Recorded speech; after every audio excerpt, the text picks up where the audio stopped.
Oh, baby. Either way, it's a guaranteed frag. Now dupreeh CT does pull the trigger onto JKS. The nades land. Coffins is open for business. The smoke will bloom. It's down to Zipex. Good damage. Finished off by the flames. He needs another. Can't provide. Blame down to half.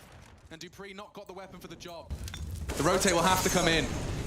Bomb yet to be planted. CT re-smoked. Poison opts for the safe plan. Tough retake. Lots of resources to be pumped into this one if they go for it. 2 doubling up an emo. It's banana Himself so that he doesn't bait blame out. Will they check it? Will they check it? No, he gets the first, and now dupreeh up to the task. He's got time. And Astralis all the way down to the 1v1. They will post an 11th. There was no way they were losing that round there, especially after Bubsky swept all the way through Banana and they didn't take a fight from Triple, right? The guys coming through Coffins could call that entire side of the site completely clear. So they had to be doing the 2-man setup towards the back of B. That was so telegraphed right there because there were no other options for Complexity, and a great shot there to seal the deal. Now, Astralis with only 1 man standing, they do have some questions, and it'll be their second time out, the extra 30 seconds for them to talk through the buy, because if you take a look at the right-hand side of your screen there, you can see dupreeh, he's got the AWP, he's got about 4.1k, he can drop a gun and cross, but there will be a few members on Astralis who won't have everything they desire if they want to get the rifles out. Meanwhile, for Complexity, things are going swimmingly. They got the 5 AKs out, everybody has the utility they're looking for. Poison a little bit light on, but I don't think it'll be the end of the world. And as that timeout has transpired, this is where we get to see what has that conversation led to. Astralis purchasing in with the MP9 for Zipex. Needs that for the B bomb site defense. Famous for Glaive. Bubsky was able to buy on in. There'll be no util for him. And there'll be a gun, I believe, on the ground for Magix.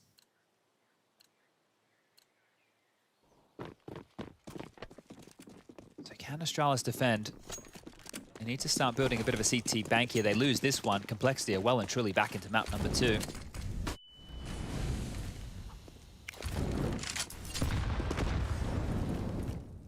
Standard volley util, but no real presence in Banana being shown from Complexity.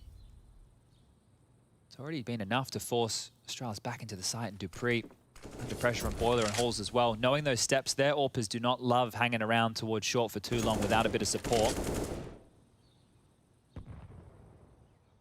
Quite the standoff here between Config and Magisk.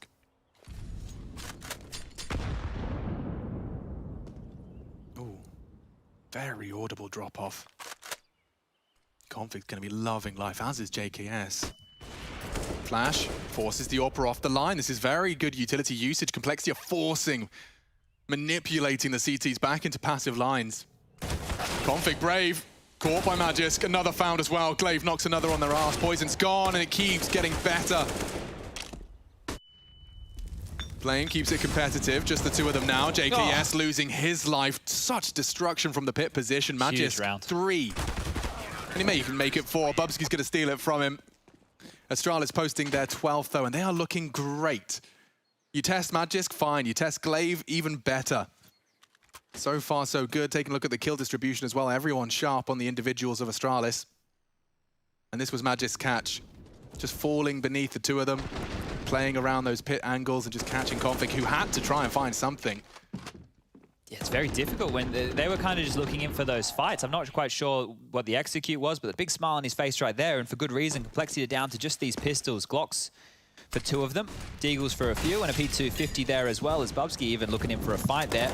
After hearing the pistols, might think better of giving away a rifle, but well, the man of the moment in the last round, continuing the onslaught down Banana. Oh, 1 into the wing. Poison's not going to be too happy with that, and a little dink out of the pistol from JKS. That's why you buy a helmet.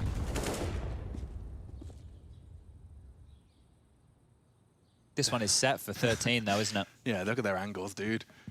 Like, anyone comes up that T-ramp, you've got 2 absolutely atrocious angles to fight. Who's putting their head in the vice?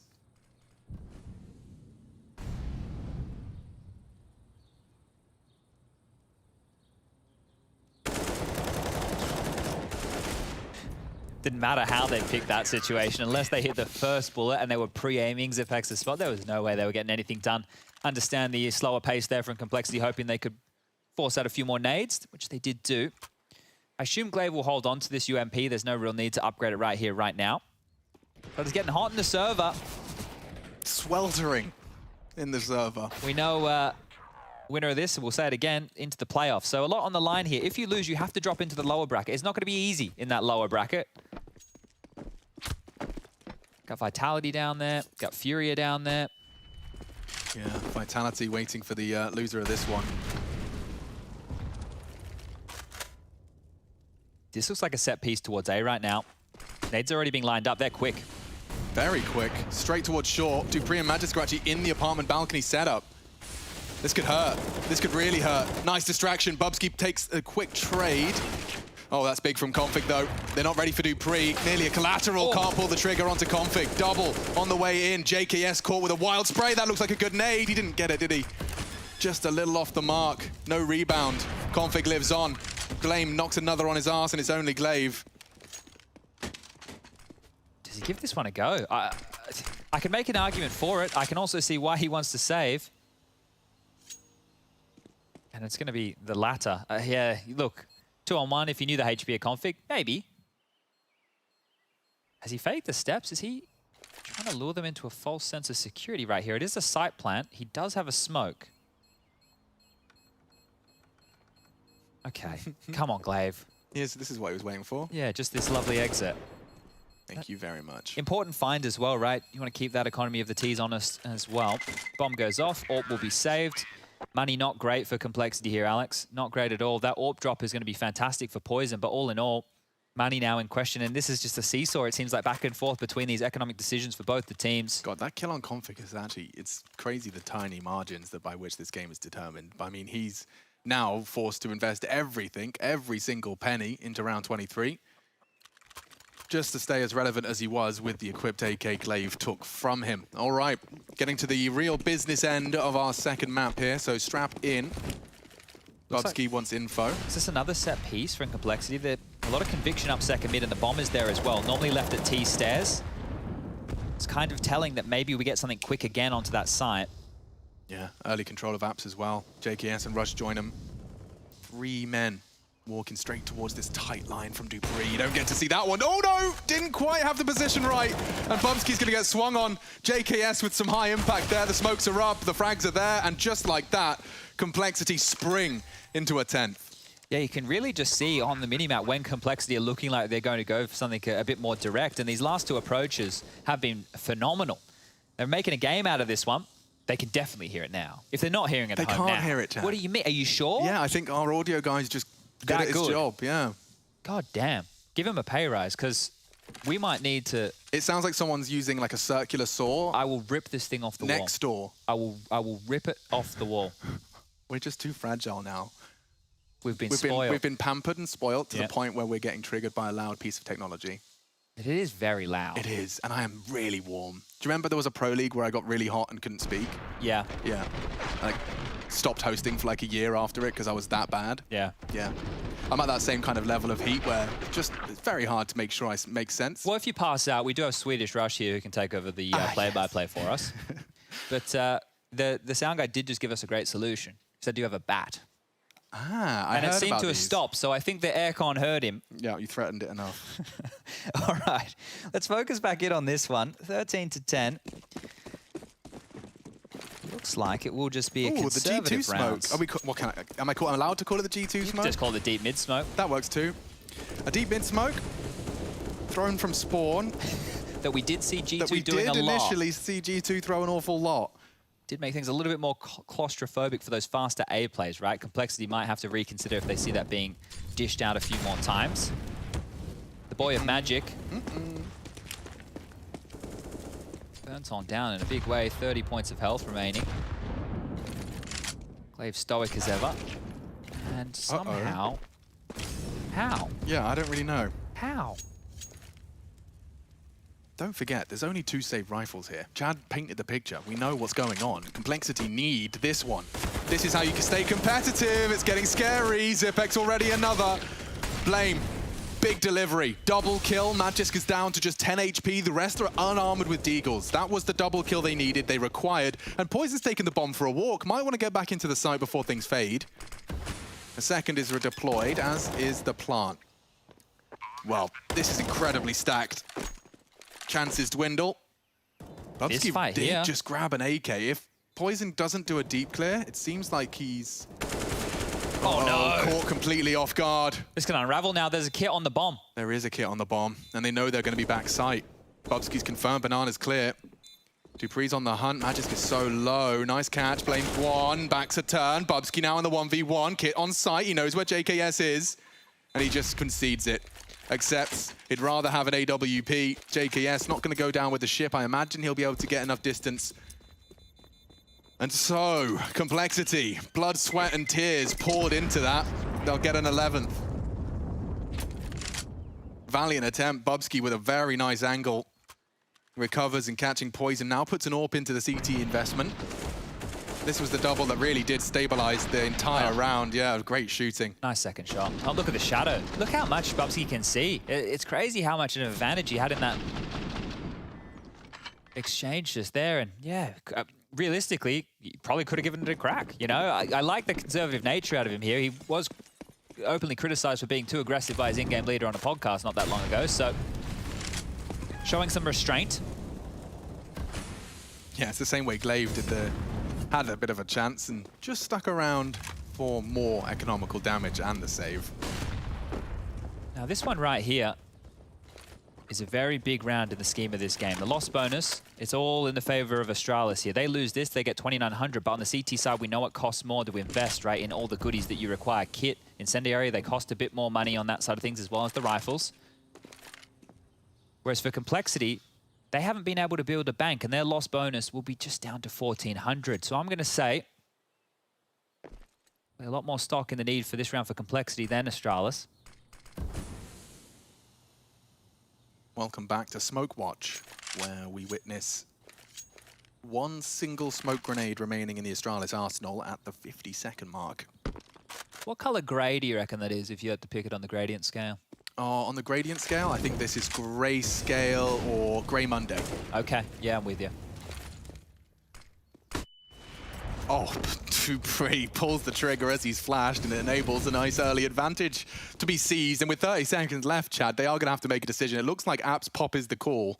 Smoke long side, Config and Poison are throwing the same nade. There's three here to deal with this, Alex. This is going to get dirty. You're right. 20 seconds as well. They're going to have to hurry. Full util on Poison. Get it dumped, son. Flashes the long side. Magisk readies for more destruction from his pit. Look at the flash. Look what it's done. 14 seconds. Bombs on short. Where are you, Poison? Here they come. Nice lineup. Config one. Nice from Bubsky. And that's the bomb loose. That's round winning. No time. No time. No hope. No health. That's the end of that. Just rotted by those smokes. Now, I did the maths for you guys in that round. Look at the money that we're dealing with, right? Sure, there was a bit of residual cash for the likes of Config, Blame, Rush, and JKS to be sitting around that 3.5+ mark. But you can see for the likes of Poison, who only got 1,400 in the loss bonus in that round, that there is just not enough for these guys to buy. And just so late, I stalled out for so long, and it didn't even feel like Astralis were doing anything to force that. Just that kill of Dupree, lack of time left. And it all falls down as complexity now stare down the barrel of potentially giving up round number 15 here with just a couple of pistols. Well, they've declared their intent in this round. They certainly have. A B-Stream update for you. Looks like VP and Spirit are really duking it out. Spirit's T-side is a masterpiece on Inferno. Looks like VP are starting to tame that beast, though, forcing them down to the pistols, and looks like completely tying things up. If you want to keep track of that one and tune into the dulcet tones of Vince and Dust, do so over on CSGO B. You can just add a B to the URL you're currently watching. Easy peasy. Let's get into it. Complexity, full investment, Chad. Paint the picture. They lose this, it's done. It's 1,900 as the loss bonus in the next round, and it's all over Red Rover. This is do or die for Complexity here if they want to get into the playoffs. Need to keep their hopes alive in this series. Vitality for a spot. And all on Config's AK. The only AK right now. Yeah, he's going to have to do an awful lot with this. They've still got that 3-man setup. They're all leaning short side.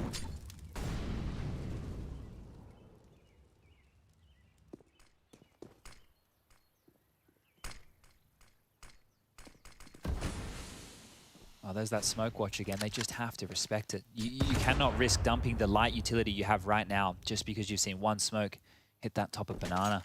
Zipex soft rotated off the back of that, which is actually really interesting. It leaves Glaive super vulnerable to what Complexity are currently pulling out. He's got one more smoke here to deal with this in case he does feel threatened. And as we can see, all 5 members have now grouped on up in Banana. Oh, they're gambling. Why are they gambling? Well, Glaive believes in the gamble meta. And it's the wrong call. But this is such a dream. This is such an important round. They're just going to have to save. Oh my goodness. Complexity won't believe it. I don't know if they even bother going for this retake. I know that sounds insane. I mean, like, this was supposed to be the super hard fought, do or die, sink or swim. They're saving. They're 100% saving. I know that Complexity, right? Hear me out. This sounds ridiculous, but I know that Complexity right now don't have a bank and they don't even have AKs. That's kind of the reason I think they should hunt, right? This is why right now, with your bloody P250, your MAC 10, your UMP, get in there because the loss bonus doesn't exist for Astralis right now. They don't have a bank either. By giving them these guns and just letting everybody save, Complexity are doing themselves a disservice. Astralis have the buffer of rounds. Oh, gross. It's like some super high-level macro play in the sense of you're still gonna have a P250 and $50 next round. Like, well, they're gonna get the win bonus. They'll be able to upgrade, right? The upgrades are gonna come on through. But the thing is, with what they have right now, you could do more harm to Astralis for the long term of this game, right? You could have done so much to the Astralis team close right this here, gap. right? And now the problem is, we can see Astralis have a full buy, right? All they have to invest into is nades for 2 players, right? That's all they have to invest into right here. And they didn't want to go for that because if they gave away any guns, they're not gonna have the money to go for a convincing round. So now you look at this, that's the only... Oh, the chicken didn't even die. The chicken survived. It's a true unicorn round. Not a single death was seen. Cluck free, chicken. Okay, well, they've upgraded, right? But Blame kept the Galil, and Rush kept the UMP. Yeah, let's see how this one shapes up. An early damage favors the CT setup. Poison down to 48 off the back of that early nade. Now the chickens are dying, this time straight through the smoke.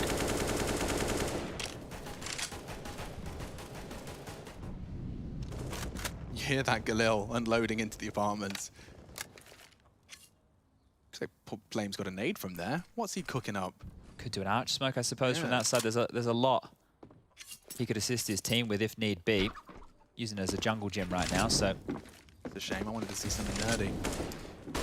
Well, that's full denial of mid. But when they did this before, this is why Astralis heavy rotated, right? Because mid control was lost and there was no noise on Banana. Zipax, again, is rotated back over towards this A bomb site, so they're 4 strong. But the explode... Re-smoke and pop? I don't know. Maybe this is a double pump. Right now, it feels like Blame and Co are kind of playing with the rotations of Astralis. Because if Glaive's going to gamble that heavy, maybe he'll do it again. 44 seconds, up Banana, lots of noise. Is this another fake? Or are they going in? Oh, good catch. Glaive catching one through his own smoke. Now they cross, not checking the boost. Negligence punished, quick response. And JKS doubles up. That's the bomb plant. That's access to the site. A 3-on-3 does not favor Astralis. They've been very hesitant to retake this site. And they have to save again. The money's just not there to go for this. Complexity making it competitive here in the second half. They are posturing. They do want to have a little look. Clear corners. Bubsky goes down. Blame dinked. Good find. If they could just find Blame. If they could just find him, finish off the job. The pre-fire's there, 1 to find. Config's going to make it clear where he is. They both noted, look, Coffins. Oh! And he hits the first, but not the second. Astralis retake. Config can't believe it, mouth agape. Astralis take 15. I didn't think they were going. I thought there was no chance in the world that they were looking for that, just considering all of the bits and bobs. The ramifications. And they've gone for it, and they've walked away with not only the round, but that AWP still, and enough money to make this work for another convincing buy. Surely this is Complexity done now. I thought this was theirs, dude. Dupree posted up, catches one. That swing, he's tried to trade, but he's just given up his life to the AWP. God, yeah, and Config could not believe they lost that round. Oh, haunting, haunting. And that's to secure a safe passage into the playoffs. This is for survival now for Complexity. Astralis are 1 round away from DreamHack Masters Spring. Next round of competition. A heart-wrenching loss. Zipex tested. That's a big find. Early disadvantage, and they're just running with it. Holding W, Glaive's blind, trying to tuck it to the site. They already swing, 3 of them with the bomb on the back. Magisk is desperately sprinting to provide some support. Only 1 from Glaive to report. And over the smoke, another find. Complexity bounced back perfectly. Are they going to hunt this time round? Are they going to look for these guns at all? Bubsky's already gotten well and truly out of dodge. He's going to be in T-spawn before you know it. JKS wants to get his hands on a rifle. Screw this MAC 10, he says. But the back and forth nature of this, right? Astralis' loss bonus, again, 1,400, right? Dupree can drop a rifle. Bubsky can drop a FAMAS. He'd love to kill a couple more. Yeah, I think the thing is, at this point of the game, like Astralis, they have 2 more chances at this, right? You may as well... Oh, I don't even know if you may as well. I don't know. I don't know what they're going to do with their finances right here. There's no great decision. Like, all of the options, there's some form of a compromise. Like, if you get dupreeh right now to drop an M4, you're going to have at least 3 big guns, right? If Bubsky drops a FAMAS, okay, now we're cooking. And then maybe Megas can buy into a UMP or a shotgun or something along those lines to anchor from pit or halls. That's what they need to be discussing right now, because they're going for it by the looks of things. I'm seeing guns picked up, dropped across. There's a FAMAS out. There's an M4 out. This is the all-in, right? It's 1900 as the loss bonus next round. If Complexity win this round, Alex, it's 1900 from Astralis, assuming no saves. They will have nothing for what could be round 30. This is a huge round. UMP. Okay, so they've made the buy work. The utility's good. There's kits in play. Complexity have everything they need to, and we're back underway. What is the response here? It's time to find out, folks. So much at stake. dupreeh wants to peek into mid just for the first fight. Thinks better of it. Good incendiary. Won't necessarily spread, and dupreeh sticks around, catches the second mid player. Oh, this is aggressive. This Rush is aggressive. Gone. Magis caught under the smoke. JKS alert, and that was an equalizing frag that they needed. dupreeh's hunting for more. Good grief, I don't think Poison's ready for this. Can you get away? No. That's the answer. Config and Blame looking good. The Danes ready their teeth. Another bite taken out of the defense. Bubsky's gone. Rotate in. Zipex spotted. They are going to have to cower. And this looks set for success now. There's none of those weapons are retrievable. You're not going to grab an AWP. You're stuck with the M4. You're stuck with the FAMAS. You can't even scoop up any extra grenades. You can't even get yourself a defuse kit. Complexity have just absolutely taken it all away from Astralis here. And that 1900 loss bonus I'm talking about, 1900. That's all they're going to have. This really just looks like overtime now. Not even hunting. Complexity more than happy just to let them hold on to these rifles. Ever since that just gamble stack call, this has just been crazy scenes. Like, I really wonder what triggered that gamble stack call onto that A bomb site. That is a question, isn't it? Like, if it was just a pure, like, read, right? Yeah, fair enough. We make them. Sometimes they work, sometimes they don't. But that one right there, it's just cascaded. You call it a gamble for a reason. Yeah. Absolutely. There is risk and there is reward. Well, this time, Complexity were gifted with a full unicorn round. They got the bomb down and immediately have brought it all the way back to the final round of regulation. Look at the juggling Astralis have had to undergo just to piece it together. It's a hodgepodge, sketchy blanket. Still in spawn, working it out. Oh, yeah. Okay, well, Complexity, they can secure overtime here. The slate will be wiped clean, and we'll go again. This is not unwinnable for Astralis by any means, especially if one of these individuals step up with a multi-kill and a half. And the pressure's on for Complexity. They know they have a distinct advantage here. And it's just for survival, not even victory. So much space early, a minute 25. They have top mid control, they have Ender Halls control. This is all just looking like an A finish. 3 players on B for Astralis. This is for their 10th T round. They're matching Astralis' haul. This one's done, surely. They're already clamping in on A. How are they meant to defend? Only dupreeh and Magisk. Now just dupreeh, only an MP9. Hunted from every angle, and just like that, Complexity can kick back, relax, and plant that bomb. They can take all the time in the world to set it up. As smoke arrives, Blame's got one for the replacement.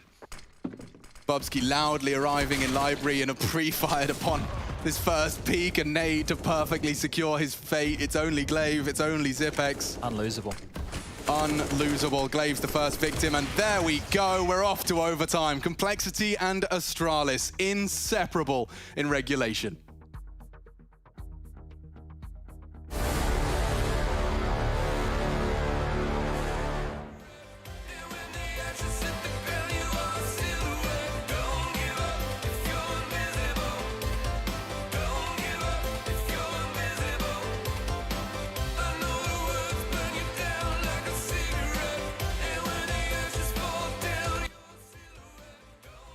Ребят, кто смотрит трансляцию, попрошу подписаться, поставить лайкос, хоть какую-то благодарность выразить тому, что проводится стрим, чтобы вы могли посмотреть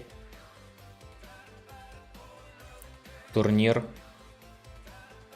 Поэтому буду очень сильно благодарен всем за любое действие. Возможно, кто-то изъявит желание отблагодарить там денежно. Есть ссылочка на донат, конечно же, в описании. Милости прошу, буду рад любой копейке. Потому что собираю денежку на новый ПК, стримлю с ноутбука. Это 1-1. Сейчас, наверное, будет. Игра не закончилась. Сейчас перерыв, минута 50, вот, и будет начинаться дальше матч.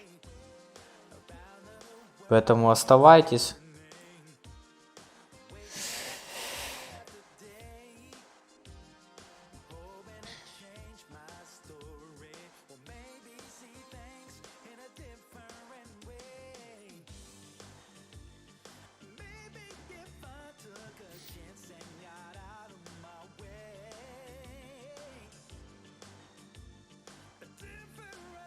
Ребят, не стесняемся оформлять подписки. Что-то никто этого делать не хочет. Как-то интересно получается. Я понимаю, может кому-то впадло это сделать. Но все же стараюсь для вас, чтобы посмотрели турнир.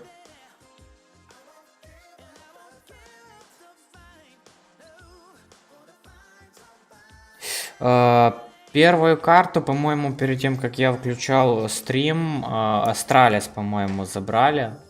Первую карту. Это вторая карта, и это сейчас будут матчпоинты.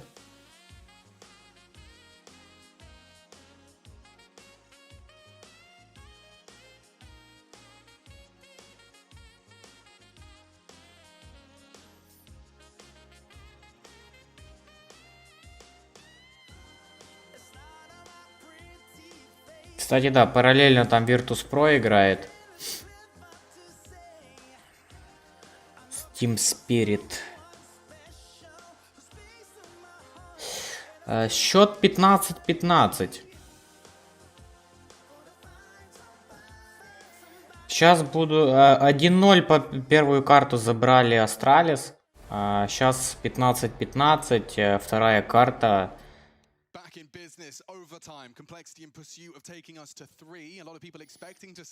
Так, все, я отключаю микрофон и попрошу, братва, попрошу, пожалуйста, подписаться. Times. I'm Machine. I'm joined by Sponge. It doesn't look like... Are we not live? Yep, seeing a tech in chat, so everyone's going to go ahead and just start that one from the top. But it gives us a chance, Chad, to express what we've learned over the course of those 30 rounds of regulation. Yeah, and I think here what we learned in probably, the last 5 or 6 was that the economy played a massive factor in how that game was either played out by decision-making of gamble stacks or just the firepower they had to defend or attack with. Now, things worked out pretty well for Complexity after we had that unicorn, that gamble call from Australia's come on through. They're able to get across the line. You had some individuals who were just basically splitting over sites. But I think one of the keys that we've noted with both T sides is when they're looking direct, as soon as they're in the site, the round is basically done. That is not going to be the case in overtime anymore. 16K, MR3, everybody has all the goodies they need. We should be getting this one back underway any second. There we go. Teams are looking ready and raring. We've given her the match medic, and here we go. So we've noted that Dupree has been doing the AWPing on the CT side. On the T side, Glaive did pick it up for one round. He was being a little bit cheeky, got himself a couple kills, and Poison's been wielding it on the other side of things. In terms of Complexity's T side? Yeah, look, it hasn't been that much fighting for Banana, has it? They haven't really been biffing in there too much. They did get away with that freebie execute. I think they're more than happy to kind of just wait out the Banana aggression and utility early, and then they're taking top mid, JKS and Config getting into Boiler and Halls very quickly. Let's see if that continues, or if they want to go for something a little bit more jarring out of the gate. I think Complexity will just continue what they're doing because of the way that Astralis gambled in a few of their rounds. Okay, getting stuck into Banana this time, so Rush having to deal with the flames, the nades, and they're going to get on out of dodge, so only a little bit of damage done. Information still retained for Astralis and Dupree. Nice shot there onto Config. Yeah, he knows there's an app's presence though. Often JKS and Config holding hands in the apartments. And so instead of dupreeh, they throw a smoke, and he's already pulling up his socks and running to B. Bubsky has a lot of nades here to remain the anchor, but look at this. Blame is just peeking. He needs to find an equalizer. Oh, Glaive very ready for it. And dupreeh peeking in, can pull the trigger onto Rush on the crossback. Nasty state of affairs now for Poison and JKS. They want to try and worm their way in towards the last stack site. It makes sense. JKS is up short. If he can find one, like if he takes Pit down, if Bubsky's head is popped, it gets awkward. Magisk, Molotov'd out. JKS is playing a sterling bit of Counter-Strike here. If they could just finish the job. Molly down to 8. Poison hits the crazy flick, and now the bomb is down. A 2v5 starting to shape up. Poison spotted on the crossback. Zipex ready and catches him. And now JKS, the trajectory of his nades is very indicative of where he is. He doesn't want to leave too much. There isn't a gap in his smoke, and that enables a spot onto dupreeh. Wild spray, 16 bullets left. They double peek, and that's well played by Astralis. They get back into control and successfully will get that bomb defused. First round of OT goes to the Danes. Yeah, a bit bouncy there, a bit hard to hit those kind of shots. But considering the way that one kicked off, just getting the bomb down and making it look competitive for Complexity is something. I don't think there's going to be too much worry about the economy situation, right? Especially on the T side. We won't be seeing any saves. We're in that scenario. But the B stream on your screen, looking good for VP. Yeah, looks like they have managed to win out on this CIS brawl. It's always funky when they meet and clash. Their styles of Counter-Strike very similar. And funny to see that as they do interact. Looks like Virtus.pro have collected that one, and so Spirit are not going to be making it any further. Yeah, that's a rough one right there for Spirit. Let's focus back in on this as dupreeh continuing to look for kills with this AWP, this time starting towards middle. Yeah, they're in apps already. Not careful. This is one of their more direct approaches. Rush is here with the bomb. They've done this a few times throughout this T half. Yeah, they really don't want them to have middle, do they? That's the second incendiary in the first 20 seconds, dropped in mid. dupreeh's got a lot to do here. Baits the shot, Poison, jiggling. Hard shot for dupreeh to hit. They're up mid. 4, make it 5, about to hit the A side. Magisk has some support. Bubsky with the first, he even catches a head from Graveyard. Big stuff, big contributions. Missed shots from one, but Poison's hit another. Now the advantage is theirs. Complexity have the sight. This is an important duel for Glaive, and he's lost it. Config keeps control. Trading blows, hard shots for Zipex to hit. Doesn't have any utility to force these fights, and Poison going down, actually. That was AWP v AK. Blame steps out to save the day. Almost a chance there for Zipex to go for a clutch. He takes Blame down. Config's low on HP, and then it's a very winnable one-on-one situation, even though we had no idea where Config had moved on to. Complexity get their first T round on overtime here, and the T halves haven't been the issues for either team, both with 10-round hauls in regulation, both with questions for their CT side. And the question is, what's Glaive going to do with this AWP? He's invested in a secondary big green. Glaive and dupreeh on the double AWPs. Of course. Of course, as we all expected. As we all expected. Oh, dupreeh's just trying every angle in the book, right? He's either the long side, short side, in apartments, always looking for something here, trying to stay proactive. Big chunks of nade damage, even more. Look at that one, straight down the gob. Oh, Rush and Poison. They offer him for a half-wall boost here. Glaive's going to be set up for some serious success. Poison ready. Big opening frag provided by the Bulgarian.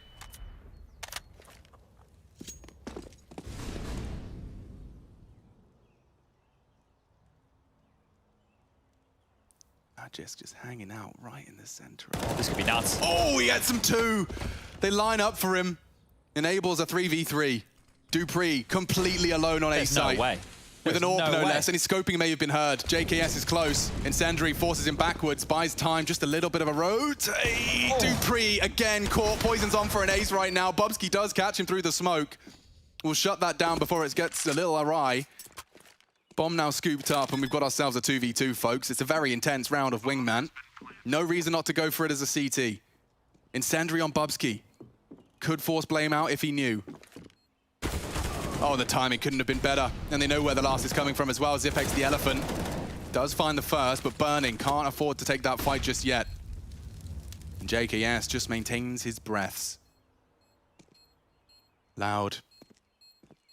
Everything points towards JKS taking this one. Zipex walks straight on into the beast, and there it is, a 2-to-1 split. Kind of reminiscent of the entirety of our regulation. Yeah, I don't know where this one's going to finish just yet. I thought Astralis in that first half were looking fantastic, right? You remember the contact plays, just walking up, absolutely taking heads off. And Poison here with a lot of impact. That's a huge multi-kill down mid, right? Yeah. He's done a lot there considering the circumstances, and this is not a very easy 1-on-2 for Zipex by any means. But here we go. We swap sides, we get back underway. What a complexity have to throw Astralis' way.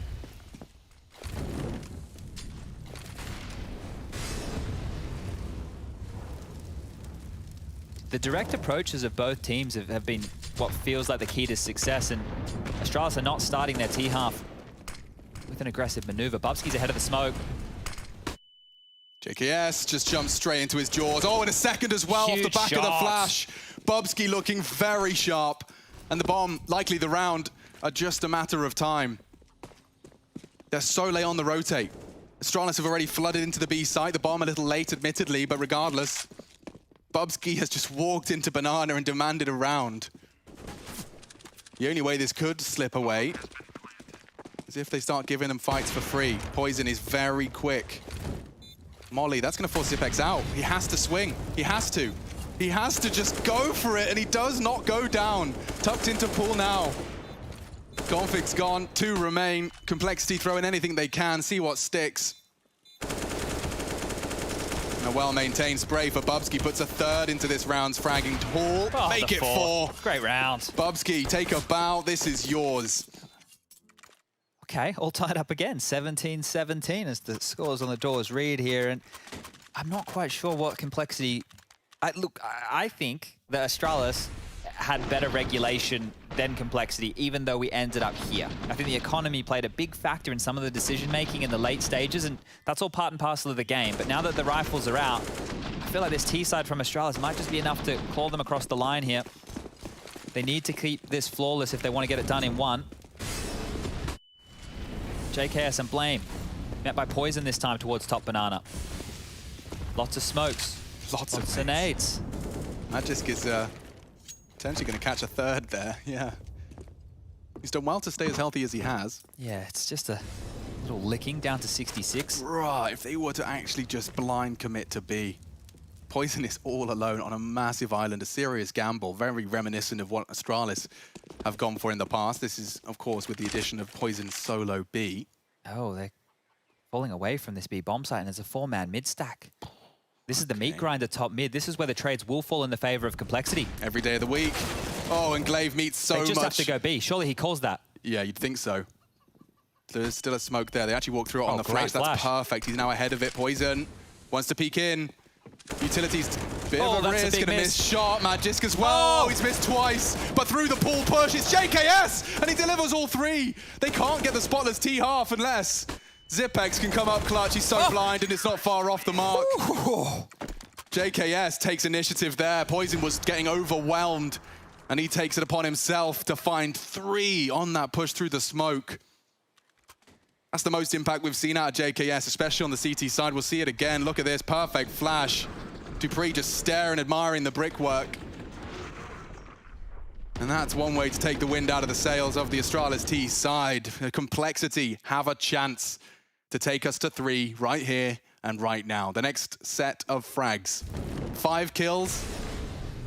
Blue on brown. We're off to a third. Astralis, a very strong regulation performance, as Chad has highlighted, but complexity have shown resilience, a stubbornness, a refusal to quit. 5 frags away. Dupree looking to secure OT2. Oh, barrel spotted. They know where Poison is. That's a huge amount of information. They know the AWP, Chad. They know the AWP. They're going B immediately upon the back of it, and Dupree's getting frags that will sell it even further. Kept busy. Poison spotted and executed. Huge Good shot. grief. Dupree is selling this fake with blood. He might even grab the AWP, might fancy his chances, might want some more. JKS has defended B. It's very fruity this round. Work it out right now. They don't know where to go. Right, they're in limbo right now because of all this space that Dupree has, and now like they're going pendulum. back. They killed the player top Banana that had the bomb, and now Complexity have rotated away. They've given up the bomb site that was heavily fortified. And Dupree's still set up for this. If he gets his smoke long side, that's brutal. Oh no. More damage. Rush brought down to 40. This reeks of a second overtime. But they have to go for it, so there's still a chance in this one here. The util, they've got a molly for Pit. They've got a molly that they can lob on out towards the site. Couple of flashes to facilitate this, and Glaive all the way down mid. There's no way they hard clear this, surely. Yeah, it's so deep. He's actually playing it from the underpass, and Oh! ready for it. Maybe there is a way. Time-sensitive mission. JKS from long, Rush short, Blame. 3 avenues of approach for complexity. This can work. dupree's had his hero moment, but he wants more. Orb shot connects. Rush is gone. Blame doing everything within his power. They need to be on the bomb. They need to be on the bomb right now. No time. No time at all. Zipex survival is all he had to do, and he does. Astralis versus complexity needs another. Overtime 2, compulsory to separate them. That shot from Blame was huge. Like, I can't believe he's hard cleared that. We're talking mini pit, deep down mid. The hard clear in that type of scenario. That shot was banging. So were dupree's here. Yeah, this is round-winning double, man. He's just so lost. His crosshairs up, it's down. He still finds the head in very quick succession. And Glaive throwing a nice shot in the chat to Blame. Couldn't quite believe he got checked. Well, we go again. Magic number 22. It's more for my benefit than yours. All right, what twists and turns do we have next? Bubsky has been great on the AK-47 this map. Down the gullet. Ouch. And Poison, 50 points of health to operate with for the remainder of this round. The nade from JKS, it's going to soften Bubsky up as well, so getting a little bit of revenge for his comrade. More utility limped out top banana here. They've definitely got control if they want it, Astralis. Oh, and a bit of a barrel. I think it was Spot just there. Oh, he's dead. Ooh. Poison. Lives on. And now a nade response. Damn, everyone's getting chipped away out here. This is all just nade damage. There has not been a single bullet that has landed at anybody so far. Well, there's a very fishy CT smoke, to be honest. That looks way deep. More like Burley for the fish, that one right there. Long smoked, and dupree. Is he doing his AWP lurk thing again? Yeah, this is so strange. They're just letting him control top mid. He still has 3 players behind him, so They're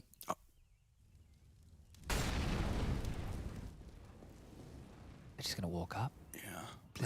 Blame's watching long smoke, though. If they grey screen themselves. Oh, okay. Flash from Rush. Blame's got a lot to do here. Needs to find heads. Can't find anything. Bubsky was too quick. Config, Rush, gonna need a delivery.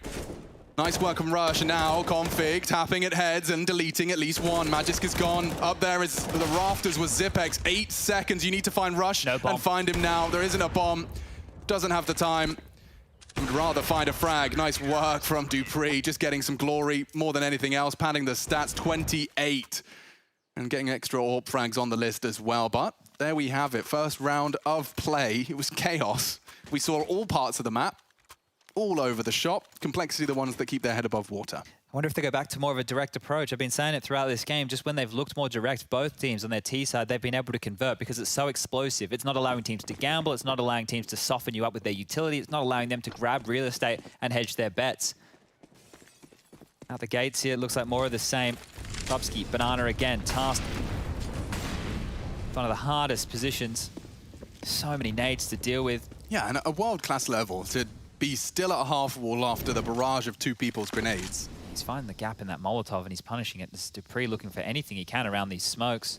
Just so odd to see an AWPer in apartments. I can't put it into enough words. This isn't a permanent affix, right? This is just a product of the situation. I think so. Uh-oh, Poison baited out. It's rare to see Poison fall foul to the bait. dupree's gonna have a peek for the mid-rotate. Bang, and Blame is gone. dupree's dead though, right? Config's on the hunt, pre-fires him down. Now T stairs, that's a trade. That's the bomb. That is the bomb. Oh, good grief, it gets awkward as hell. Glaive does burn one nicely.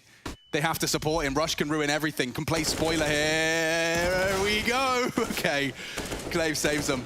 That was about to get really awkward for a second, but now the bomb and the round as we keep trading blows. Just back and forth. Yeah, completely inseparable. I'm sure these guys are going to start getting a little bit frustrated. All right, well, As we mentioned, JKS may as well have a little bit of a look in for this. Checking all the corners. Glaive from the side. 19-19. It's like dupreeh is doing what he would have been doing with the AK. Yeah. It's just straight up with the AWP. Easier gun, right? One shot kill instead of 3. Yeah, because he cops the dink, right? Like yep. He's definitely not getting that kill with an AK. Nope. Okay, well, this is, I don't know how long this is going to go on for. I don't know who's going to break serve first.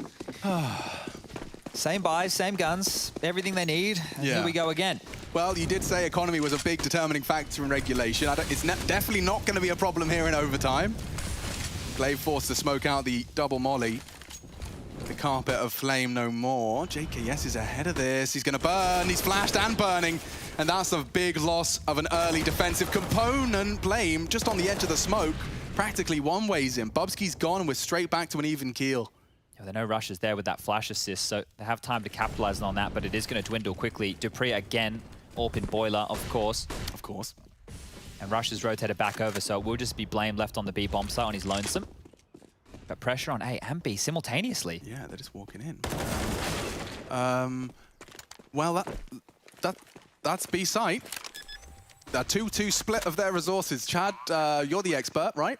But they just ran in. At this point, I don't know what to say. Shoot, dupreeh, uncharacteristic miss, and the molly to stop the construction push is brilliant. Wait, there's 3 players isolated banana right now. This is not ideal. Yeah. They've just been smoked off. And the bomb ticking fast. Flash is great. Config's through. Back is turned. He's gone, and they are too. Astralis ending the half 2-1. We've seen this before. This is odd stuff, but I'm enjoying it. It's perplexing, because I think that there's a lot of mind games going on here that we are not privy to right now. And I think that is probably playing into a lot of these scenarios. Do you remember in regulation when Glaive walked up and just won that duel against Blame and they planted? Yeah. That was almost an identical setup. Yep. I don't know the reads. I don't understand exactly how well these two know each other, but there's something in the water here that is leading to this kind of gameplay. Look at all the AUGs that have just come out as well. This is the most we've seen purchased up by the CT side. 3 in total, just Glaive on that M4. dupreeh, just the absolute balls on this guy. He is playing with fire in so many situations. Yeah, but you call it fire, I like to call it flare. Yeah, all right. Either way, it's getting hot. Bomb's just been scooped up now. Another banana smoke. Poison looking for a kill top mid, and just lining this up. Well, that's the mid-control util. Talking about a boost? They need to be so careful. Config can look up. Will you see anything? Oh, okay. Loudly dismount. But they're not hanging around for mid-control. At least they have top banana off of Glaive's little spots here. Flash, that gives it away.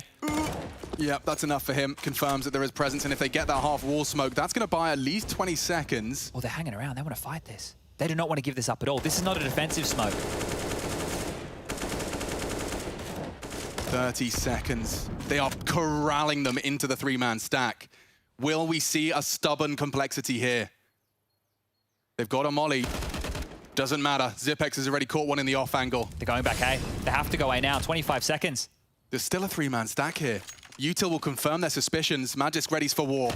Needs it clean. Does find it. Molly will nullify some of his options. Turns the flash. Will survive. Tucked in tight. 14 seconds. Where is that bomb plant going to come from? Bubsky's still tucked in on site. Here it comes, and it's a massacre. All too easy as Astralis extend their lead and get within touching distance of the 2-0. Complexity are up against it. And once again, it was the lack of direct approach. It was the late round. It was the default. It was the pendulum, the back and forth between the bomb sites, getting denied by the fantastic utility usage of Astralis. And then Bubsky, look at this. You know they're flustered. The AUG held down, 3 simple frags. And he continues to get work done. 30 kills for Bubsky here, 31 for Glaive. That's got to be feeling good for him. The whole team performance right now. Nobody from Astralis is slouching. Here they come, trying something different, trying to throw a curveball into the pace, and my goodness, Zipex, he's going to go third. Done. Get him out, they're done. Them. They're out. Just like that, Astralis snatch it. Triple kill out of Zipex, and there you have it. Astralis 2-0. They're into the playoffs of DreamHack Masters. Glaive versus Blame, the whole story. It's put to bed for tonight. Just another day in the office for Dupree the AWPer. We'll be back to break it down at the desk. And that's complexity versus vitality in the lowers.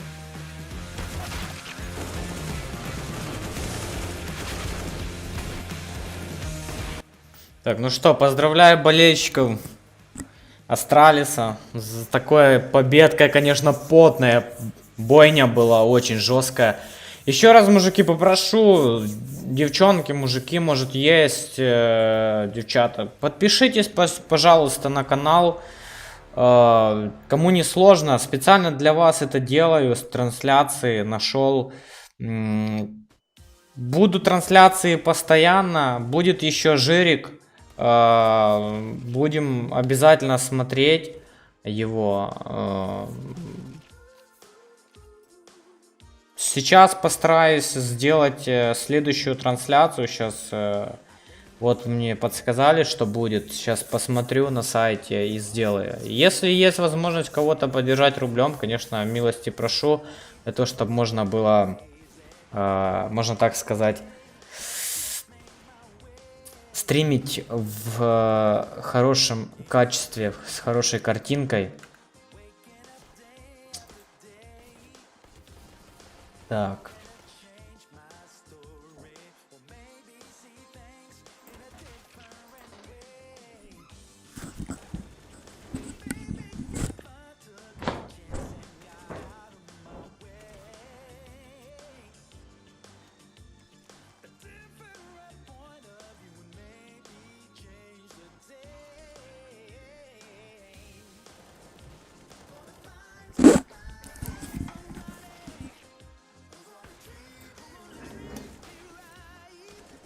Буду рад любой поддержке, мужики.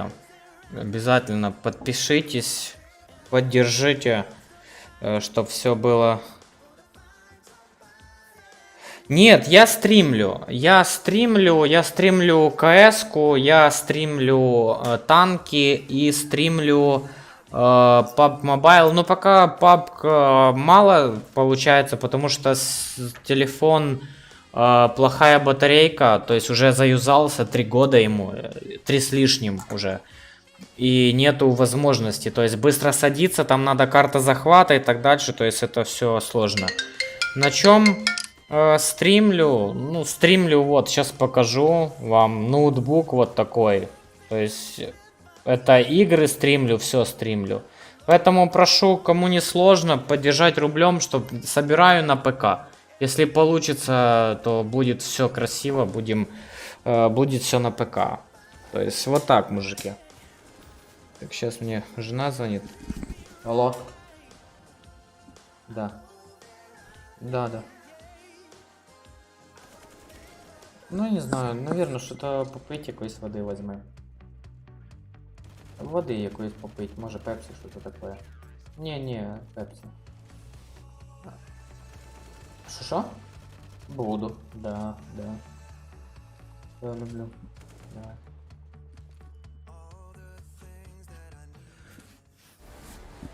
То есть, кому интересно, Астралис выиграли. Я, конечно, болел за, честно скажу, за комплексити, но, блин, мне повезло. Чуть-чуть не повезло, не фартануло. Сейчас посмотрю, чуть-чуть остановлю на времечко трансляцию, чекну, что там есть, и уже включусь на следующий матч. Да, будет.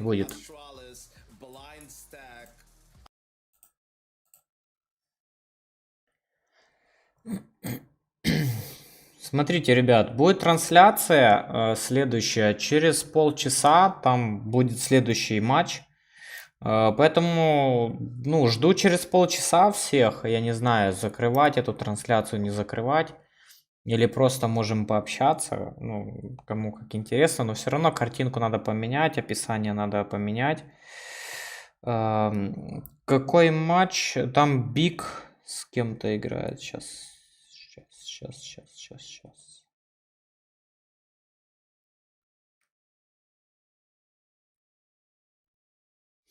Там просто написано на русском команды, а я типа, ну, не выкупаю, что там за команда.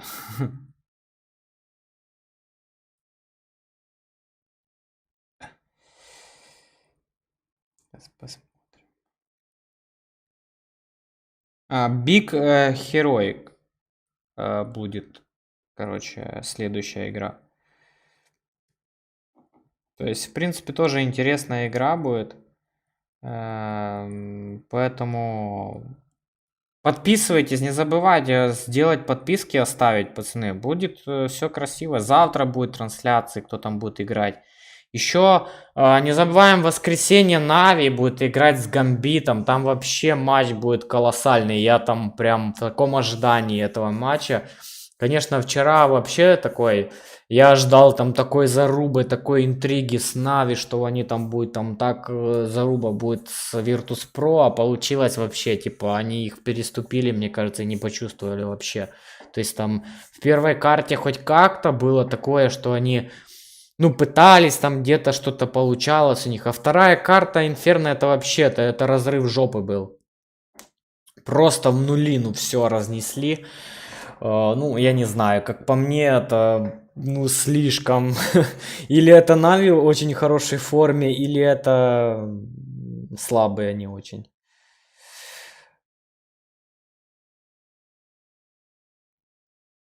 Не знаю, не знаю.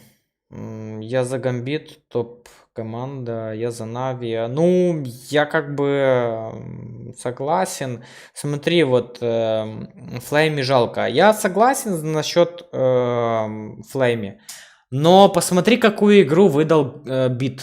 Бит получился лучшим игроком карты, ну вообще все игры с Virtus.pro.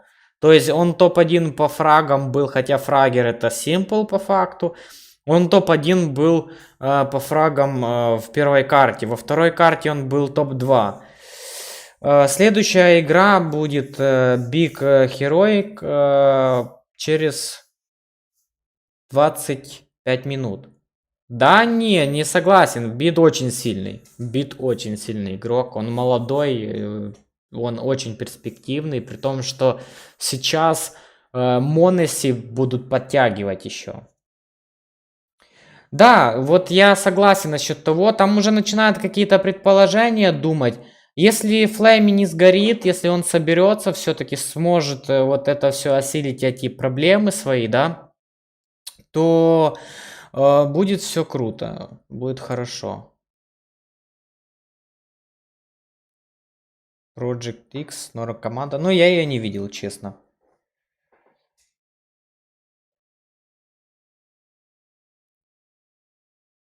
Да, там Бит, он две башки дал сразу. Челики выходят, вот с мида выходят на шорт.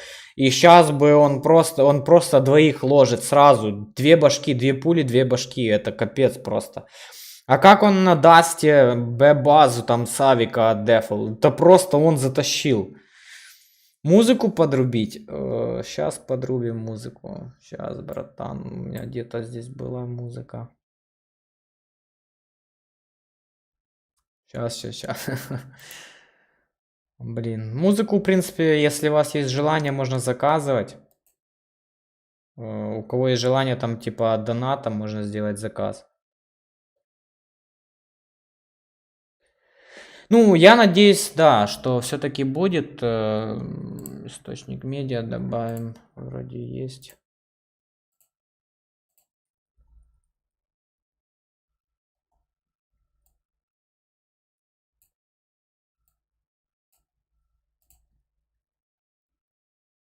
Что там, что-то играет? Да, все играет. Так. Есть такое.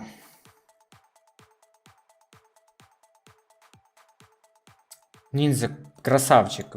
Реально спасибо. Кто лучшая команда СНГ? На мое мнение, дают 10 тысяч. О, начинается реклама. Пацаны, здесь рекламу не надо этой всякой фигни делать. Громче сделать, пожалуйста. Так лучше. Ну, здесь прям, по-моему, сейчас.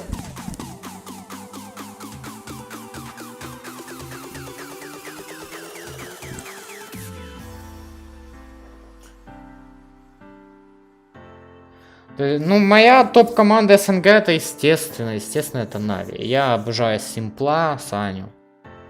Наш чел с Украины. Не знаю, обожаю его. Мне очень перфекто нравится. Такое он может такое, знаете, пороть, а потом просто сделать хорошее. Last round бред, они посыпались. Last round, мое мнение, они просто посыпались. Все. Комплексити посыпались и не вывезли, наверное. Может из-за того, что Астралис все-таки поопытнее будет. Да, вот, я согласен, Миш. Я согласен в том, что реально перфекто он включается.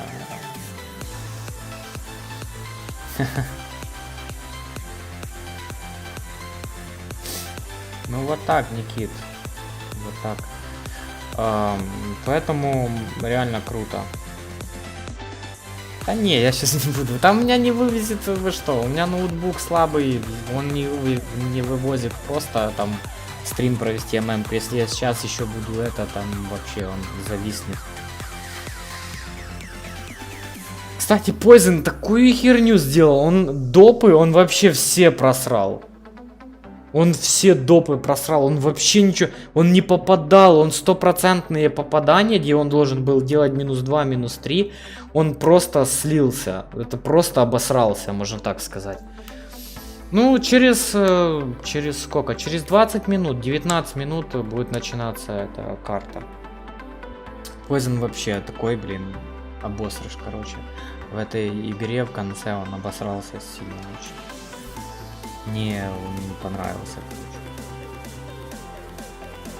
Как-то тупо все получилось у него. Как герои. Ну, герои, значит герои. Будет так. Герои.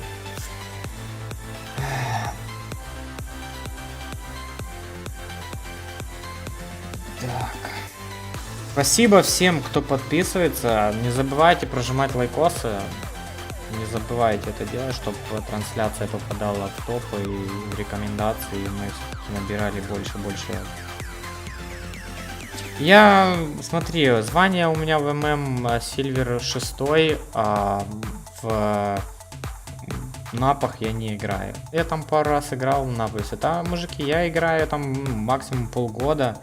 Я вот только сегодня апнул в Prime. Я мало играю. Очень мало. Такую песню ты можешь заказать просто в донат, потому что у меня нету такого. Там надо права, чтобы не забанил YouTube. Нави Гамбит это будет воскресенье. В воскресенье я буду делать трансляцию. И будет... Нави Комбит, я не помню во сколько времени. Если мы до воскресенья добьем 1000 подписчиков, кто подписан сейчас, получится, я буду делать объявления, которые вы сможете посмотреть и знать, во сколько будет стрим.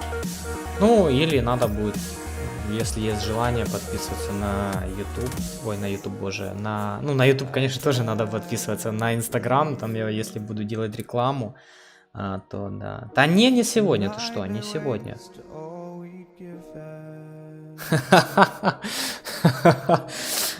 Еще так мне не говорили.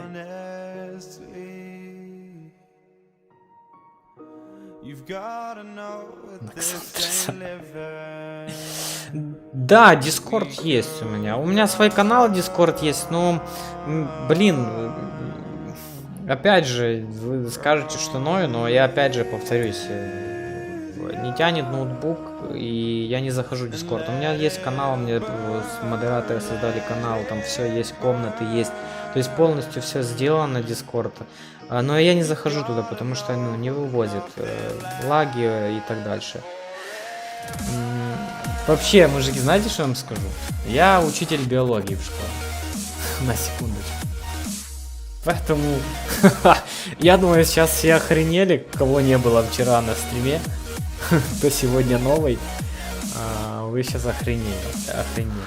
Я работаю уже 4 года в школе. Да, отвечаю, я работаю 4 года в школе биологом. Можешь зайти посмотреть Инстаграм, ссылка там есть, зайди чекни, просто посмотри. Там... Ответь директ. Отвечаю.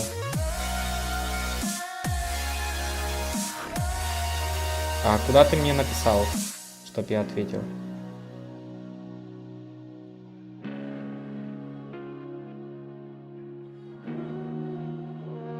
Мне интересно просто, куда ты написал, и я тебе отвечу.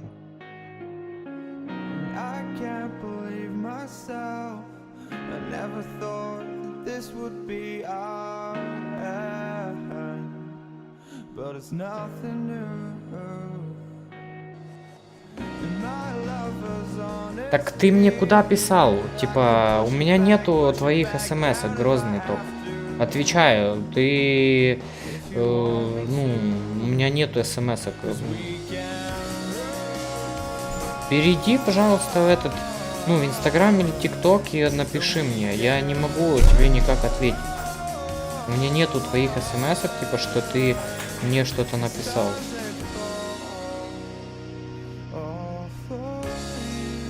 Тать, подожди.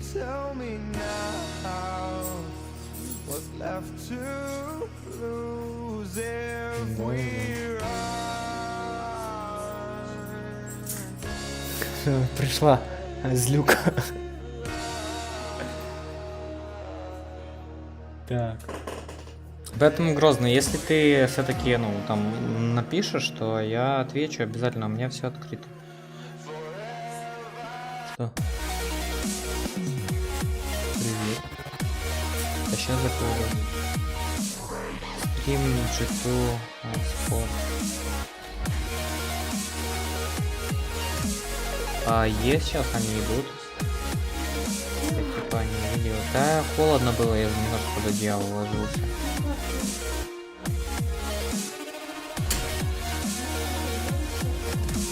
Скажи, что я мерзляк, я мерзляк. Да чё ты ворчишь?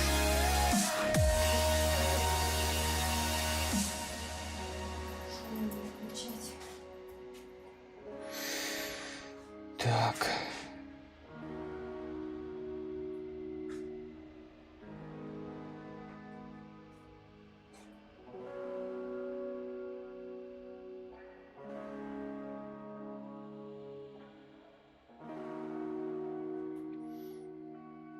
Кстати, да, что да?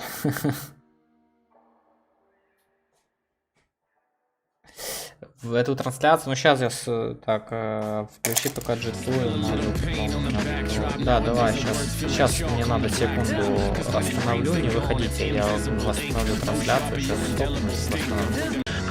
Да блин, мужики, нету, они в одно время начинают, там параллельно будет игра. Там игра параллельно будет, там не получится, поэтому ну никак вообще. Там ровно 21:00, то есть через 10 минут будет трансляция. Поэтому... Так и те в одно время начинаются, нету там. Начало вот в 21:00. 21:00. Сейчас, наверное, знаете что, мужики? Так, есть подозрение, что нажие.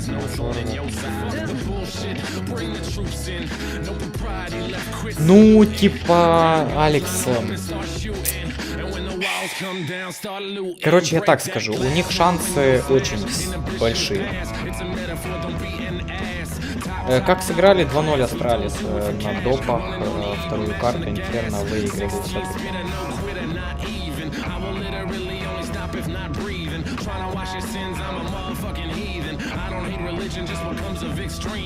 Вспомнил Курчикс, конечно, вспомнил. Астралис выиграли, Астралис.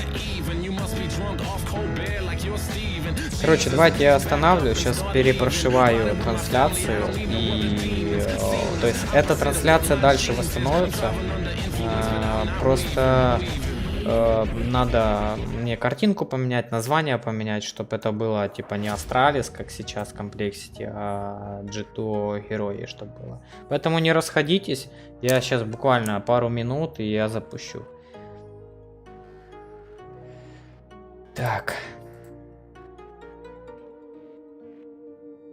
Performance over the last couple of weeks, and honestly I want to see Tizian keep that up, right? And they're obviously putting some pressure on him, should I say taking the pressure off of him by, you know, helping him out, being positive in the camp. I do want to see Tizian hit those numbers again, because he came into this tournament opening up a fantastic performance over on Vertigo, 1.72 rating, Keto in behind him on a 1.7 rating. So if Tizian can keep that up, then that was the only player that really you needed much more out of. And if the whole team can elevate their performance, getting some of that confidence going after a big win finally at a tournament again, then they might just be able to go on a bit of a run here and turn this ship around that has been going downhill for the big side for quite some time.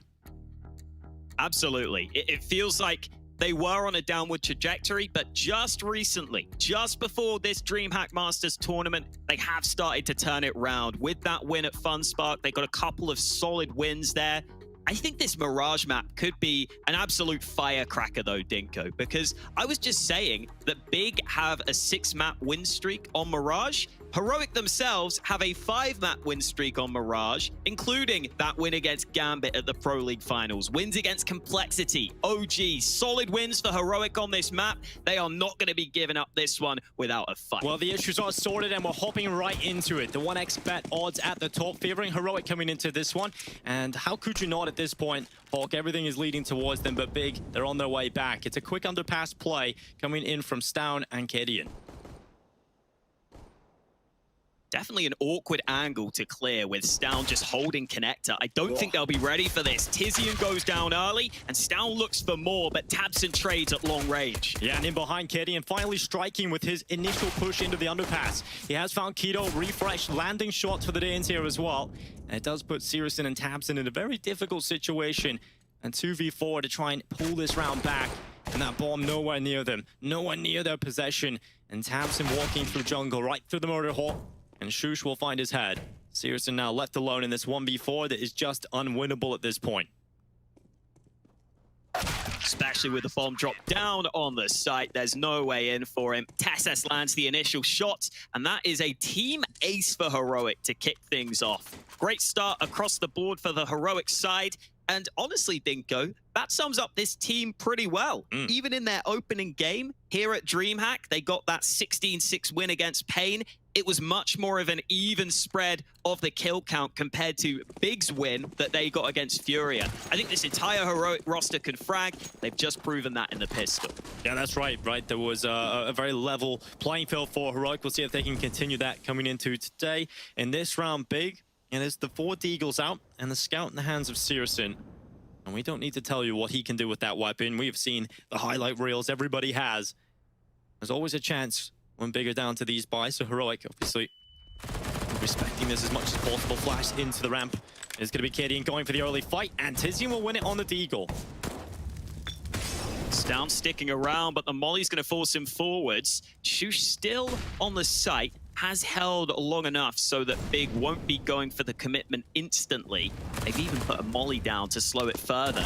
Shush still looking for further information, but now that Stown's got that connector kill, it's only the ramp players remaining. And walking out the ramp, Santaras with the MP9, taking Shush out of the round. Now Stown realizes they have pushed up relatively close. Now they're trying to boost over the top from Sandwich into the stairway. And that has been spotted. Now Searson will try and jump up and get a more elevated position, a better vantage point to see his victims. He goes into the palace with cover. Tessus has rotated over to play at ticket. Refresh currently maintaining mid control. And Stown getting himself into a position at jungle. 3v3 stalemate at the moment with 30 seconds. Searson will finally get a piece of info in towards jungle, but no fights being taken. And Tessus, he peeked out with his gun, but put away his weapon just in time to allow Tizian to get the bomb plant. If only he had his gun out, he would have denied it. But instead, Big get a chance in the post plant. There's still utility left for Heroic, though. They still have a couple of smokes that could be the key difference here. And Searson just watching for that jungle walkout. No opportunities just yet, and finally, Stan will get rid of him. It's just Xantares left alone. That bomb planted, ticking away, and Xantares trying to get the line up, not going for the spray away, and just staying in the smoke for the meantime. Round is lost. He's going to drop back. He's got so much Kevlar to play with here. And 2-0 up for Heroic. A good start coming in for them. Good damage, though, from Big. They'll be happy with the bomb plant. That's extra money for them. That definitely allows them at least a half buy here. Yeah. Potentially a full-on force if they were really wanting to take that risk. But I think considering it's their map pick, they realize they don't need to take that gamble. They don't need to fully invest. They can just try and do a bit more damage in this round with the Deagles. They are going up against that AWP of Cadian, though. He's been Heroic's highest-rated player in the last 3 months. Let's see if his AWP is on point early in this one. The swing out mid from Big. It's going to be Stown, who takes a swing for the bottom of connector. Keto, his head taken off at the start of this one. And Searson landing Deagle shots as well. Good start here for Big. Smoke has to be plopped down defensively. Xantares almost caught off guard, but he gets away with his life. Shush gets back through the smoke, and Tizian very low on health, but Tesses also has to retreat. Yeah, at least they're getting these kills back finally. Refresh has started that for Heroic. Tabson's been taken out. Tizian just about ducking below the crosshair of Refresh. And now they're going to try and walk into the B side, but Refresh has spotted Tizian, and it's a cleanup for Heroic. Good work. Heroic just getting players into position on that B-bomb site, making it easier for themselves as Tesses needed some assistance over on B. This is where we get into Big's playbook, though. They've got full nades. They've got the full guns out. We were talking earlier about how Big have a lot of options on this map. They are very good with their utility, and that gives them all sorts of options for fakes, for mid control, for splits onto bomb sites. We'll see what they're going to do early here. It looks like a heavy presence towards mid, but Heroic themselves don't have anyone there to stop it. And Cadian, he's been boosted up into the apartments early. He's going to be looking for this opening pick for Heroic. Searson walking up middle. Hearing over the top of the connector smoke with his AWP. Hasn't been able to spot anybody just yet. And because they had Cadian watching for the initial aggression, they can push Tesses further up in with the MP9. And that early boost means they don't have to use any early nades. They still have full utility on both these players. The flash is good, but Cadian's better. He gets the kill while blind.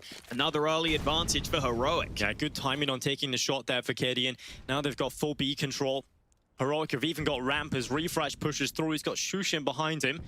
2 new players here for Heroic, finding control, but Xantares fighting it back. He starts to move forward, and Shush is around the corner. The headshot in, and the bomb caught. That's a big deal.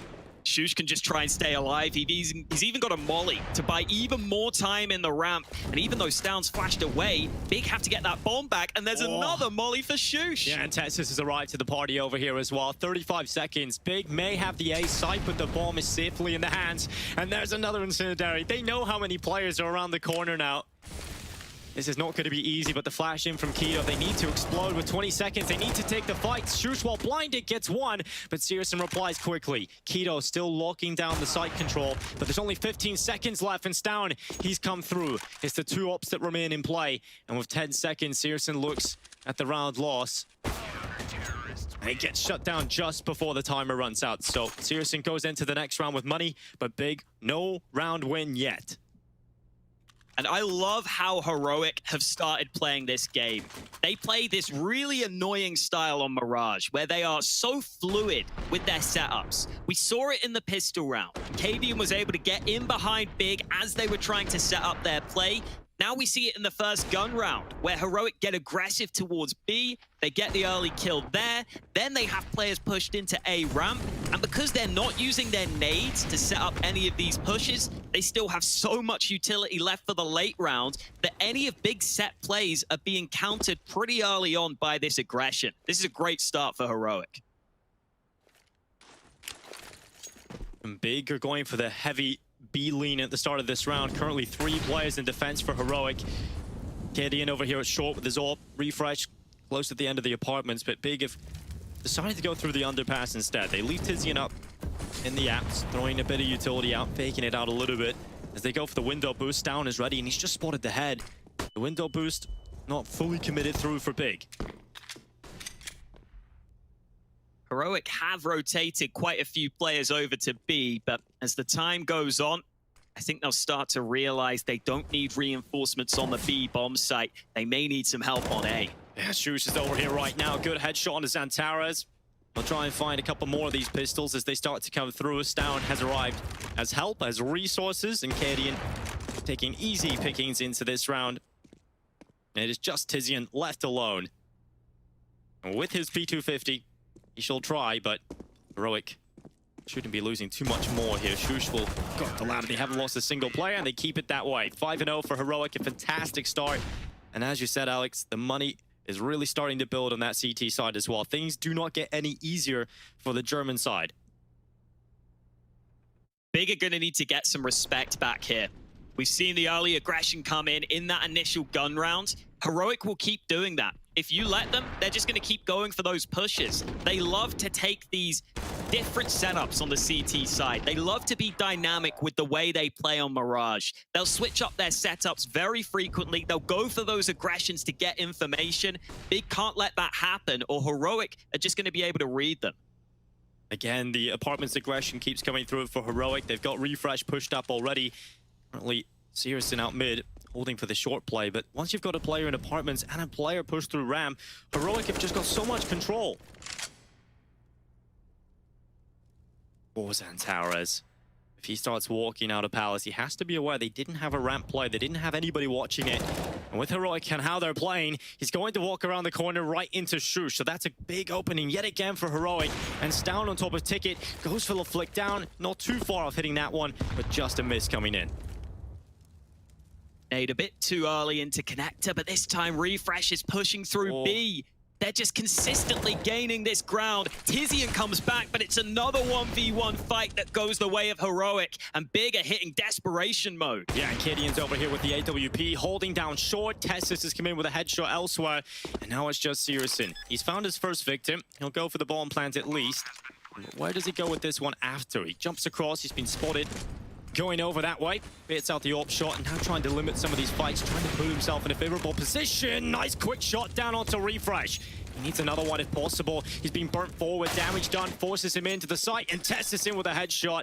It is going to be Heroic coming in with a 6th round in a row here on Mirage. There are no slouches on this map, and just the amount of control they're getting, Hawker. Yeah, they're doing such a great job at getting ahead of the game, finding 1v1 fights early, and just making it so that Big aren't going to be playing across the map as easily.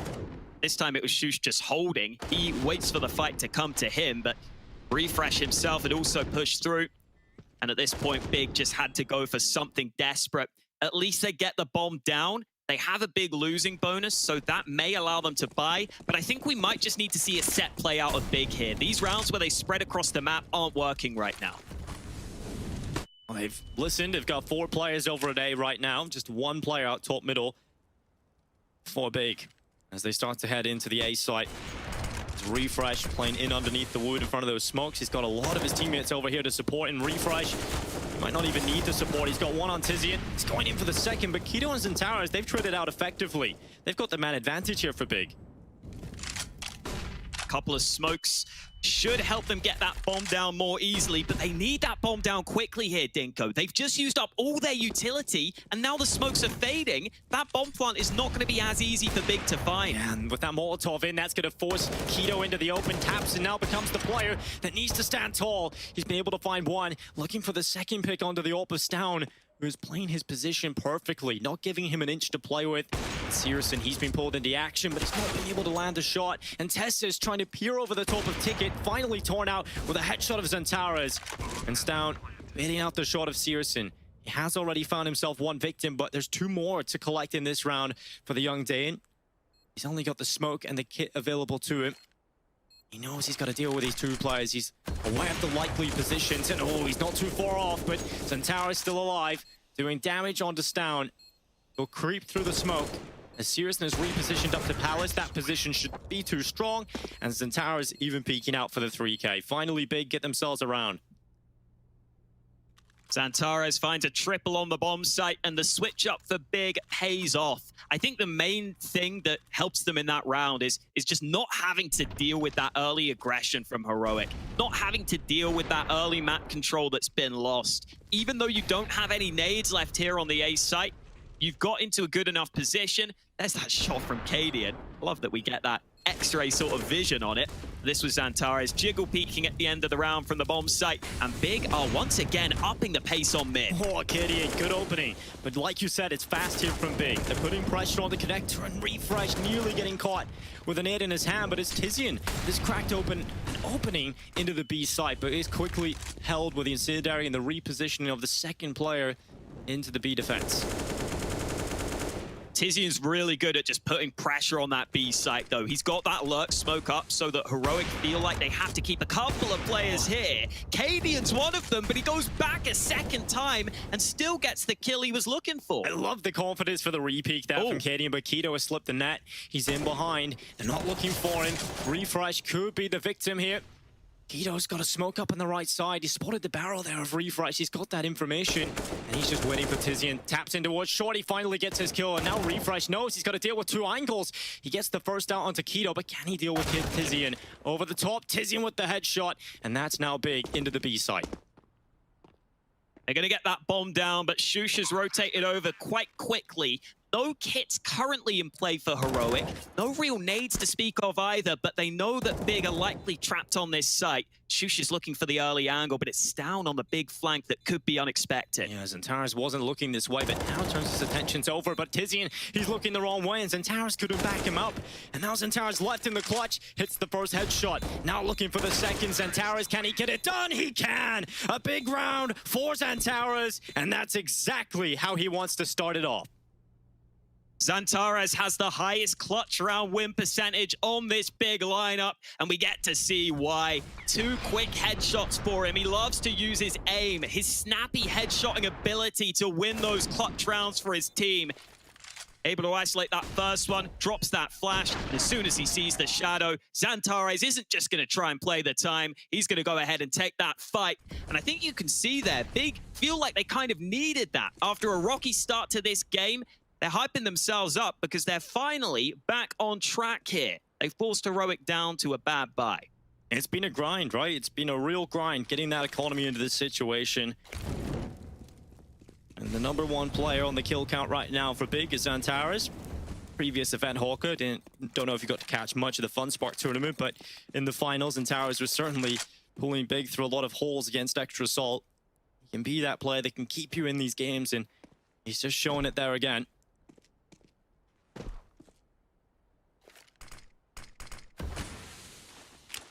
What is this smoke? I don't know if I've seen this lineup before. This is what I love about Big. This is how I envision myself playing Counter-Strike Dinko. It's Big. It's like everything works together beautifully. You have all these amazing nades. It never works that way in reality. No, it never does. Everything has to go right. And Searson at top mid, he's being run down. Oh, lots of little minions coming for his weapon, and they're going to get him. A headshot through the box. Searson out of the round, but Zantares wants to spoil the party, but Stown has picked up that AWP. And if you consider what Heroic came into this round with, it was absolutely nothing. So if they walk out of the round with anything, that's a huge bonus. I love the flash, the boost up to make sure it's clear.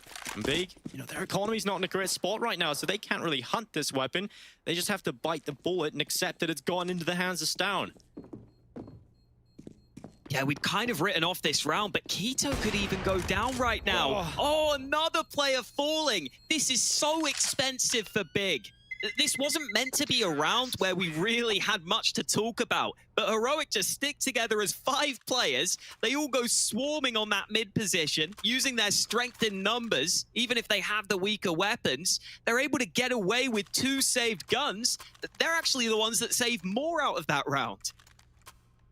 It's kind of ridiculous that that's the situation for Big, right? That's the chance for them to really build up that economy again, Hawker. But once that mid play comes in for Heroics, Searson's left alone there. He's completely alone, had no rifle support. Centaurus was the closest player to help him out. So now Big into this situation. A Mac 10 for Tizian. Khalil scouts in play. This is a great chance for Heroic to snatch back the control of the first half. Big are generally fairly effective on these B plays, but I think Heroic are ahead of this one. They've got 2 on the B site, and there are players in underpass ready to flank. Yeah, this is very good right now for Heroic on the defense. Tessis has hit the first kill. Refresh is still in here as well. Stown has been spotted, but it's a spanner into the works for Big. They know they have to try and deal with an attack on both fronts, and the bomb is dropped. That just throws extra issues into the mix here for Big, and Kadian and Tessis just finding kills. It's Tabson, the last victim, and Heroic get the right read. They make the right play, and it's 7-3 as they snatch back control. I feel like Big quite often fall back on that B execute when they feel like they really need a round. Because oftentimes it is a play that can catch teams off guard. But just with the way Heroic are playing, this is one of the rounds where they have that slightly different setup, where they have players pushed into underpass and the ability to quickly rotate a second player over to B. The counter utility denies it, and there was never really any way into that round for Big. It's Heroic who are back in control here. And all in all, this Heroic team are showing us that their early tournament success with this new lineup, it's not looking like a fluke. They're still looking great. That spray not looking quite so good, though. Yeah, Tessa's going for the anti-flash, aggressive play top middle. He is up against the pistols here and has lost the initial duel. They're going to go for it again. Stown playing anti-flash at the moment. Refresh, of course, doesn't have a flashbang to play with, so just going to be playing for the info instead. And Stown, he peeks out with his teammate, but it's Refresh that's found the kill, and Tabson has slipped through into the A site. They haven't spotted him, they can't deal with him. Shoot finally should get to realize that he's there, and he will go down without much of a fight in the end. But they've got control of lots of little places here. And Tizian tries to get through the market, but Refresh at least takes him down. Centaurus and Searson trying to make this messy. They've pulled it into the 2v2. Stown gets dropped, and Centaurus looking for a follow-up on his deagle. He could certainly make this work, but Searson's out of there, and now Centaurus is left in the clutch again. He's been able to get one so far for his team, but he's got to do it on the deagle, and Refresh will say no. 8 rounds for Heroic. It's a chaotic one. I have to say they lose far too many players, but they get the round win. Their money's looking good, and here comes the buy from Big. Yeah, I think Big will take that as a kind of positive round, even though they don't win it, even though they don't do massive damage. Getting a couple of kills is solid. And I think when Tabson can get into enemy lines like that, that's when Big can be at their best. Because that's when he can make those snap decisions, those instant calls as to which bomb site they need to hit. If he knows he's got a free kill on a bomb site, he can quickly call for everyone to come back. And he's very good at communicating that quickly. Over on the B stream, we've got a bit of a blowout right now. Looks like Mouse Sports are about to win their first round, but it's taken them a while. If you want to check that out, it's over on ESL_CSGO-B. And that's Yumi and T-Time taking you through the action over there. And our matchup, though, it is Heroic. Currently up 8-3. And Big have got to figure out how they're going to, once again, get in with a chance in this first half. They had their opportunity early, but it was tossed away due to the economy damage that was done in the USP round from Heroic. Emolian to window. Kadian smokes off the left side of it. He still wants to fight mid. He still wants to challenge and put pressure on them. He's receiving bullets through the smokes, and a couple of them have connected. I think the important question in this round, with Big playing more of a default stance across the map, is can they deal with the aggression? It's very likely that at some point in the round, Heroic will go for an information play. They almost always do it. Even if it's late in the round, even if it's not straight away, they're going to try and get some information. And Kadian's doing that here, but the run boost gets him across safely. Kadian almost gets the kill, but Tizian is the man who finds it. I like that from Big. It's a little variation. They're completely ready for the play, as you were saying, Alex. You've got to expect some of those aggressive plays from Heroic. They've been throwing at them the whole half, so a nice little run boost to try and create a little bit of a mix. They do get one pick over at least the shot landed, but it's Tizian that swings out for the headshot. Now Stown walking up into Palace. He's not looked the right way. Keto's got the perfect timing, and all falls onto Shush. Can he hold on to the attack? So many players coming this way, and it only takes one. Tentaris hits the headshot. The force field of smokes up, and the bomb plant can come through for Big. Heroic have to save. It's crazy just how different these rounds can look just based off of the early kill in the round, right? As soon as the early kill goes against Heroic, then that extra aggression they go for all of a sudden is more expected from the Big side. They're able to prepare themselves for those fights. This was the play from Tizian, switching away, back to the Galil, catches Tessus, who was trying to fall back. Very nicely done. Yeah, I really like that they have a sort of approach to deal with it, Alex. Like you said, it's definitely a puzzle. It's an issue they have to try and figure out. And meanwhile, in Save Simulator, it is Refresh and Kadian still hanging on to their weapons. Big this time not losing too many players, so it's a chance to build up their economy as they keep 5 alive. You know, the other reason I like that, especially from Big, is because we talk about them being one of these teams that put a lot of prep work into those nades, into those set plays, into those strats. I like that they know when they need to just kind of adapt something and just take a fight early without really using much utility. You know, it's still a nice run boost. It's still really well coordinated, but they're not just falling back on whatever they're using in practice. They make sure they have that adaptation. Stown going for an aggressive play in the Palace. AWP at the ready, and it's the opening here for Heroic. Stown will be very happy with that pick, and Big, they start to run away. They do not want to deal with that A play right now. They're going to send the bomb back and leave Xantaras posted to hold for any further aggression. Important swing round here. Heroic's money is very low, so Big will be on full alert of that, full focus, trying to pull this round back. Tabson again leading the charge for his team, trying to see if he can get some early information and maybe make the right call. Couple of nades coming into the A site. The jungle smoke may actually allow Tabson to sneak into jungle. This is a very powerful position. It is, but there's a play coming through apartments from Tessus. He's getting aggressive, and he's been found by Tizian, and that's more of a problem for the B defense now. You don't just have Tabson on this flank, but you've also got to deal with the fact that there's only one player left, and it's Stown with lots of players coming his way. He has to focus on 2 angles. Tabson holds the flank. He's not even going to get reinforcements over here, so Stown has to do it all himself, and he's done it so far. A good double, and it's now all once again on the shoulders of Xantaras. The only player really delivering on the scoreboard, and he has been spotted. Stown holds on with a 4K. What a huge hold.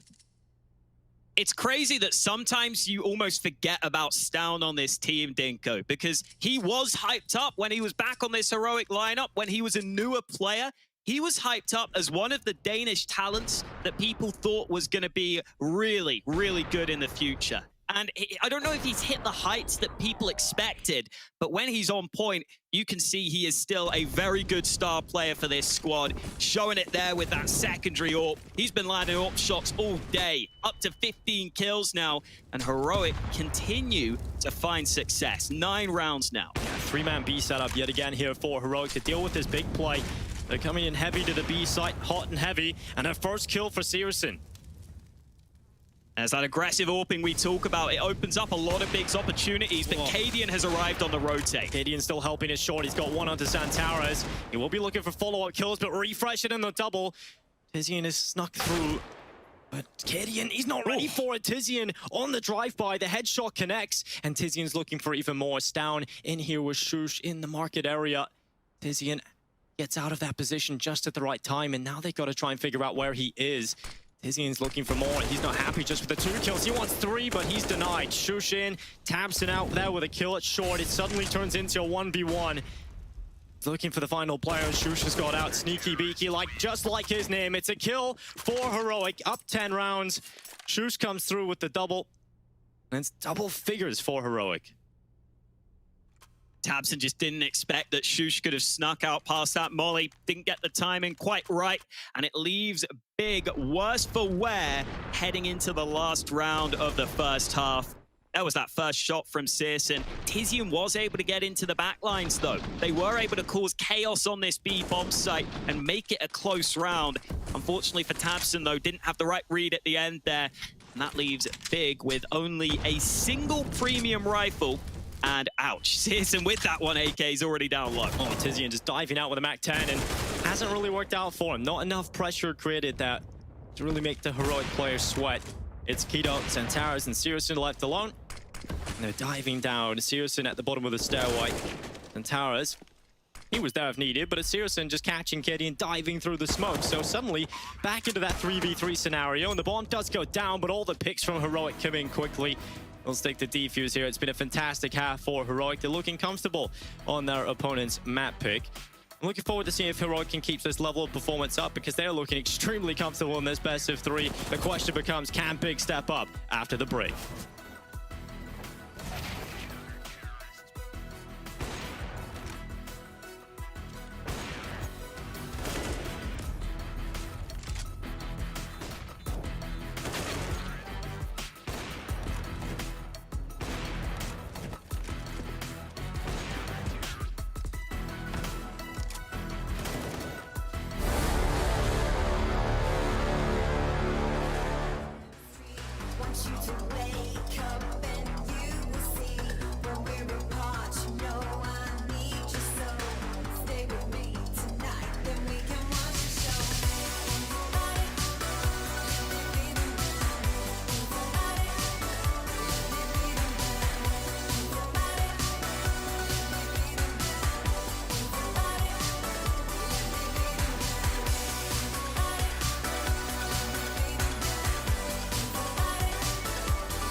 It's comfortable for Heroic on Big's map pick. And you can find 11-4 on your screen right now. Heroic have looked good on the defensive side, Alex. They look confident. And now if they get a good start into the second half, it's hard to look past them. And we were saying ahead of this game, Big have a pretty solid win streak on this map. They've won their last 6 Mirage games in a row, and now they're getting blown out by Heroic. There's a group up play from Heroic into the A side. Currently, you've only got one player over here playing from Ticket. Playing retake is Kido. The smokes will go up. If Heroic focus down in on the CT spot, it could be a nasty surprise for Kido. He hasn't landed any shots, and finally he gets the headshot. He's been tagged down to 20. A lot of damage being done, but no kill yet for Heroic. It could all change with this jungle push from Shush, but no, the answer is just no. Refresh, the only player drawing blood for the Danes, and finally stepping up with a following kill. But it's Big that are coming out on top of these fights. Currently in the 3v2. Bomb down though for Heroic, and they're currently sending one player up back to Palace to try and play for the post plant, and that is just Cadian. They can get on the defuse. Kido is going to be sticking it, holding it down, and Cadian The timer on his play as he gets out of Palace. Can he find the pick in time? He's got to peek out this bodyguard cover, and he cannot get the denial of the plant, but he does, in fact, find himself 3 kills. Nice little consolation towards the end there for Cadian, but the round will go in favor of Big. A full 10-second defuse was very close to going against them there. Cadian comes out through the Palace, and it's just that awkward angle where you can spot the defuse, but you don't think you can get the clean headshot, so he has to swing to the right side. There were some of those shots at jungle. I think those were the key frags exchanged earlier in the round. Heroic were hoping they could just win those fights instantly and that they could deny. Cadian's already got an early kill in this one, though. That was just a simple flash pop play over onto A, and he is feeling it right now. Cadian gets them the early man advantage, and this force buy looks deadly, Dinko. They've got 3 AKs. Oh, that nade does chunky damage as well onto Tessis and taps, and he's playing from triple. Be able to find himself a refresh. Now the issue does become more Heroic trying to get that kill back and going to flash in, heading for the peek up into the B site. Spots one, they realize he's there.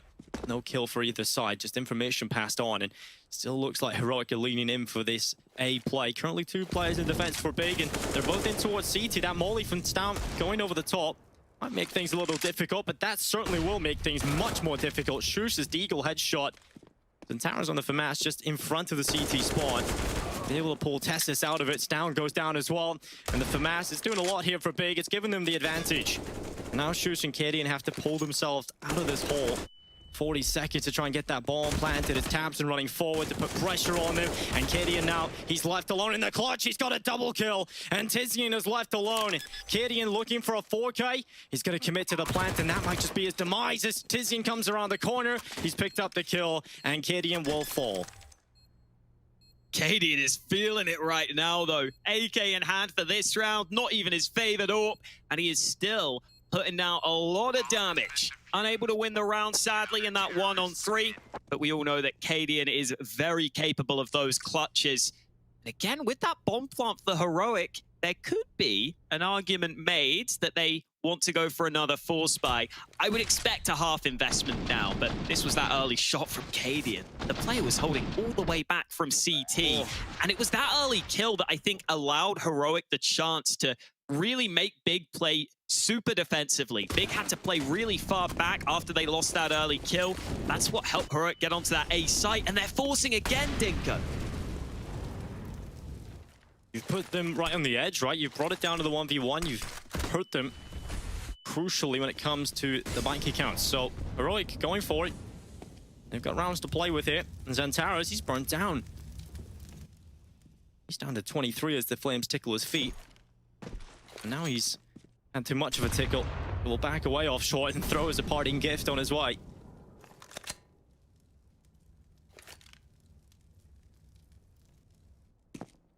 This time there's a bit more utility on the Heroic side. So they've got a few more options open to them, including this mid control. Couple of smokes already deployed. Tizian needs to be careful. There are 3 AKs coming his way. Yeah, AKs versus MP9. It's a simple equation, really. With Xantaras, he's the unshielded, and while the MP9, maybe not such a simple equation at all. Xantaras gets involved, and now it's just refresh. The force bite does not work out for Heroic. Everybody stays alive on Big. Good work with the bait and switch setup, but more importantly, just the initial fight going Tizian's way helps out significantly, because him staying alive and getting a couple of kills means that he's just taken all the attention away from Xantaras, who can come in on that flank. And finally, Big can afford to breathe a little, Dinko. They can calm it down. They should be better served this time, because they're only up against a couple of pistols. Yeah, some breath work might get them into a good mindset. And it's going to be Tessis, though, not giving them room to breathe at all. Fast play up middle and into Con. Go Heroic. It's one for Tessis, but Xantaras and Sirison managed to recover in the chaos. But Stown has found his way into jungle. Gideon also pressuring into a B site that currently has a hold from short. They're not playing inside of the site. Still difficult to get out of the apartments in this situation, especially when you haven't got any utility to play with, nor extra players with you. And so you're hoping that a player like Stown might have been able to step up, but from his position, just gets tied down.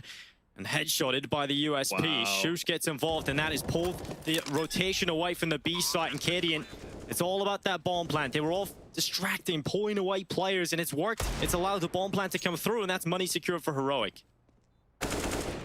Ooh, Shush, good angle on the murder hole. He gets the first headshot.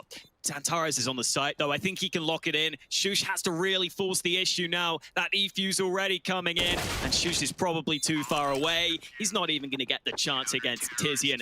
Favorable fight for the CT. Big up to 8 rounds, and all of a sudden, this game is tightening up. Heroic are getting something out of everything right now. In that round, a faster play into middle, getting that one pick, just having the amount of presence they did on the other side of the map, just getting Cadian out into the apartments. As you said, it's just once they know the position of Shush, just getting that defuse in for Xantares becomes very easy. But it's all about this one. Heroic have the buy, Big do as one. As Keto going for the aggressive short peek and refresh. He peeks out, fully blinded was Keto, and that's a free pick for Heroic. Looked like Big were trying to set up with a couple of players pushing towards mid. They wanted a head-on collision on that mid position, but Keto was the only player who got out initially, and once he went down, they couldn't continue to contest for it early. They may go for some mid re-aggression later in the round, though. Tizian is trying to gain that ground back with Searson alongside him. You can still see for Big, plenty of eyes focused on mid right now. Well, the smoke fades away. Tabson nearly got a surprise kill in middle. It's down. He's pushed up the chair, and Tizian has no idea. He's not going to be checking that at all. And that calls for the play into the B site. And the way Big have been playing this is very short-centric, right? They haven't been playing a player inside of the site. So once they know there's a distraction in middle, Heroic just pounce on the B site. And once again, Big left with just Xantares, but this time no chance in the clutch. He's got to save the AK in the 1v5. A difficult position for Big once they lost Keto so early in the round. They think they have to go for some counter-aggression on mid. And I don't mind the idea. Xantares almost lined up a couple of players there, but he's just going to put the smoke down, try and stay alive. They are closing in on his position. They really don't want him to save this AK. Couple of players close by. Flash comes in. Xantares now knows they're coming, and he can only get the one headshot. Refresh right round the corner with the trade. Overtakes his teammates at the top of the board. Heroic straight away win their first T-gun round. Yeah, no mercy for Xantares. They don't even let him walk away with anything there, Hawker. Again, just that mid presence really drawing the two B players that were playing towards short away. That opens up a distraction. A Heroic have an opening. They take the site swiftly. They lock in the round. And now for Big, they've lost everything. So they're down to just the pistols. And because they received so much damage early on, Hawk, it has put them in this really difficult scenario. And Heroic are leaning B heavy. Cadian's missed the shot. And Tizian just running with the P250. He gets one kill. The refresh stops the madness. That molly down at the end of the apartments allows him to just get that AK out of there. Throw it further away. Make sure Stown can hold the long-range angle. Hasn't landed the shots he would have wanted early. Nade about to go on in. Oh dear, Stown, they're getting up close, but there are so many Heroic players here. A couple of players on the hold. They've got to win these fights, and Stown finally does. Yeah, not the best lineup there from the Itchy, but Tabson has come in underpass, and Stown has been found. Headshot from Tabson. 3v3, Big doing good damage onto Heroic here as well, but Tabson might just be running into the waiting arms of Tessis, and oh, Tabson, he's faster. The headshot is good for him. Now the play from Heroic is to take the A site. Shush decapitates Tabson. He can get that bomb down for his teammate. The player at ramp had the bomb, so Shush is going to go for the post plant of CT spawn, and Refresh is going to try and get that bomb planted for him. Going to play together and try and take this fight into CT. They're going to be looking for a play over towards the B side of things. This is interesting from Heroic. There's only 30 seconds left on the timer, but it's going to work out perfectly because they only have one player in Con and one up in Palace for Big, and Heroic are about to walk into B, but they've got to get a move on with the 20 seconds left eventually. Searson's about to peek the site. Now they're going to know Keto can probably start rotating, but it's going to be way too late. The upside here for Big is Searson can now go get that AK from Connector. Just make sure you get that bomb down quickly, Heroic. 2 AKs for the retake, but no kit and no Kevlar for Keto, who's just gone down below half health. Yeah, gets chunked well down by that Molotov up short, and now Keto starts to move forward into the site. He can be the information gatherer in this scenario. Searson, you're looking to him with a high health to try and pull off the round. Keto looking for the fights, and Searson getting closer and closer. He'll be the first man in, and Refresh hits the headshot. Shoes follows up. I love that lit round call from Heroic. You've got to make those decisions sometimes. You've got to just go with your gut. And their gut instinct was correct. They could get onto B for free. Refresh has taken a MAC-10, Dinko. They had plenty of money on the Heroic side. They've chosen to buy MAC-10s ahead of this round. Expect this to be an explosive one. This is likely going to be a fast play from Heroic, and they like to do this sometimes. Remember БУRПИ rushing B with the overpass P90 back in the day? Now they're doing it with the MAC-10s. Yeah, that was quite something. That was fun to watch, that for sure. But now it's the MAC-10s. A little bit more of a viable weapon for this kind of stance, and while Tessus gets caught early, Zantaras, he's doing a pretty decent job at holding this quick play from Heroic. In fact, he's doing a flawless job as Tizian steps up as well. Is just Shush left alone, and he is picked out as well. 9 rounds for Big. How many AKs do they get? Only the one. Tizian's able to upgrade, but more importantly, just staying alive with 5 players will build their bank. Another obvious upside there for Heroic is, even though the MAC-10 rush clearly didn't go according to plan, it keeps them with a bit of extra money in the bank. You're almost choosing to take a bonus round to some extent. Instead of just sticking with the MAC-10s, you choose to buy them yourselves, and now they have more than enough money to continue with the full buys. Are they going to go B again? It's a pretty heavy lean to B right now for Heroic. And Tessus has got that smoke ready for short, so it looks like the full execute will be coming in. Those smokes should isolate Tizian into the fight with the apartment's players. So you do look to Tizian to try and hold on here and get 1 or 2 kills. Just he has to get something out of this. He can't go down without a fight, and Refresh is going to take him out without a single kill. The smoke's not even in yet right now, and Heroic are popping before them, and they're getting the kills. Zantara's dropped out of the round as well, but Tabson coming back in, cannot find anything, and Heroic's B-site take is perfect. The difference this time is Big used both their mollies early. Both B-sided players didn't have mollies as the push was coming in. That makes all the difference. And now it's just those 2 AWPs trying to save. Keto getting his 5th kill of the game with that AWP. Unfortunately, it's not an impactful one. The round is already over. And that's a cool call from Heroic. I almost wondered, Dinko, was that last round like a practice run to see how Big react to the fast B play? And then maybe they realize Big are dumping all these nades early. If we just go a little bit slower, we're going to be able to pop straight into that B site. You certainly get the info from the previous play, right? You certainly get all of that information. So even if it wasn't intentional at the start, they still get the info out for the round following. So it seems like a very good call to be made there by Heroic. I love how they pop even before the smokes, right? Just the chaos.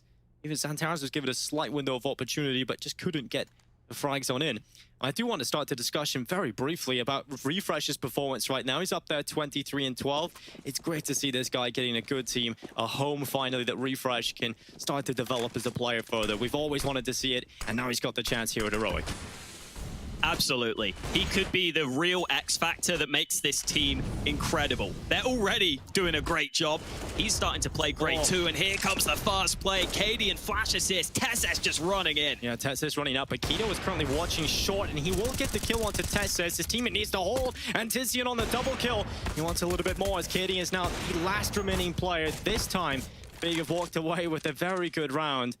KD will start to back away from the apartments. He's down to 9 HP. He'll start to filter further back. But Tabson will not let him exit the T apartments that easily. Gideon's got to hang around for a little bit, and with a minute left, very valuable weapon in play. So good flash over from the side itself. Searson setting up his teammate for the peak, and a good haul coming in from Keto and Tizian on the B site. This definitely starts to bring some mind games into play, though, right? Like, think of the last 3 rounds. They've just all been fast B plays, basically. So from Big's perspective, Gotta keep that in mind. Shout out to Unknown FME for this, right? He's been doing a lot of theory crafting into how to do this in the middle of a round. He's the man behind the over-the-shoulder cameras. And I think, if I recall correctly, he was talking in my ear about this before this event started. This was a theory he had in his head. So I believe it's Unknown FME has come up with this idea to sort of have that sort of 3D wall hack style live action camera. So great stuff. That was really fun to look at. It reminds me of being in like a sci-fi movie, which is always a good thing. Always gotta love that. Yeah, it looks Big awesome. sci-fi fan. I mean, I'm not really a big sci-fi fan, Hawker, but there is a few that I do enjoy. What's your favorite? So I actually prefer Star Trek over Star Wars, you know? Oh my god. Yeah, I just... That's a hot take and a half right there. I do. I don't know why, but I just do. So for round 25, a large demographic do hit me just right now. And Kadian is going to push down middle. It's Searson, who's been blocked down to the round very early on indeed, but it's a quick play out. Palace coming through and refresh. He's dropped down by Keto, and now the play from Heroic into the A site might just be foiled by Tamsin on top stairs, but the headshot again from Shush. It has to be Tizian, and he was a big man on the hole for the B side, but this time he's over at A. It doesn't really matter if Tessus is taking down the rest of his teammates, though. He's ripped a hole in the defense of Big. And it's map point for Heroic here. Big's map pick not looking so hot for them. The pace is just unrelenting from Heroic. It's just every round, it's fast pushes into bomb sites. Big just can't handle it right now. The early aggression, they're getting overwhelmed at the start of so many of these rounds. We're going to have a little look into the voice comms right now, really get an insight into what is happening for the teams. Nice! 60! Nice, TT. Nice, man. Geile Zone! Well, big hype there, I have to say. Hawker's looking good over there for the Germans in a couple of rounds, but 15 to 10 up is map point. I don't think they'll be cheering too much after this one if Heroic close this out. Yeah, that was definitely not their reaction after that previous round. That was from a little while ago, because at this point, they are down by 5 on their map pick. They've got that AWP out for Searson. He's not been dominant. He's had a decent game, but he'd love to have even more impact here. And with one of the few big weapons in play for the big side, he'll be looking to make the most of that AWP. Searson, you talked about him being a big opening player for them. Let's see if he can get them a miracle round here to keep them afloat. A life support player who needs to be here. It's a slower one for Heroic. They've had a pretty fast pace so far in this game, but have slowed this one down. They want to close it. Ball currently leaned over towards the B apartments. Look at the setup for Big. They've got a player further in the back of the B site. It's the aggressive stance on A. It might just end up being their first victim, but they spot Kadian. That smoke will come in from Keto. I like this switch up from Big. After they can deny the early aggression, I like that they're just getting that little bit of early information. In case it was going to be another quick, explosive play from Heroic, you've got Keto jiggle peeking and ready to drop a smoke. Now it might be Searson's time to shine, though. He's waiting at mid, but he's been blinded. Yeah, that flash is perfect to get Searson off the angle. Now they've both crossed in behind the top mid boxes. It's Kadian and Tessus over that. Good utility to really put the pressure on Searson, but he's gone for the peak, and he will spot that they haven't fully committed into middle there. He gets a little bit more information to play with, but once again, it is Tizian who will be tested, this time only with a decal, and it's a headshot immediately for refresh. Follow-up in for Shush. This is looking like a done deal. Even the flank does not work out for Big. It's just Keto and Zantares, and it's a clean performance here for Heroic. It's a team performance too, even in this final round. 3 headshots from 3 separate players get them onto the B-bomb site. And Keto desperately looking for a way in, but Heroic aren't giving it to him. Tessus lands the shot, and Shush closes it out 16-10. A team performance from Heroic. Once again, they get the win on Big's map pick. We'll be back after the break with the desk.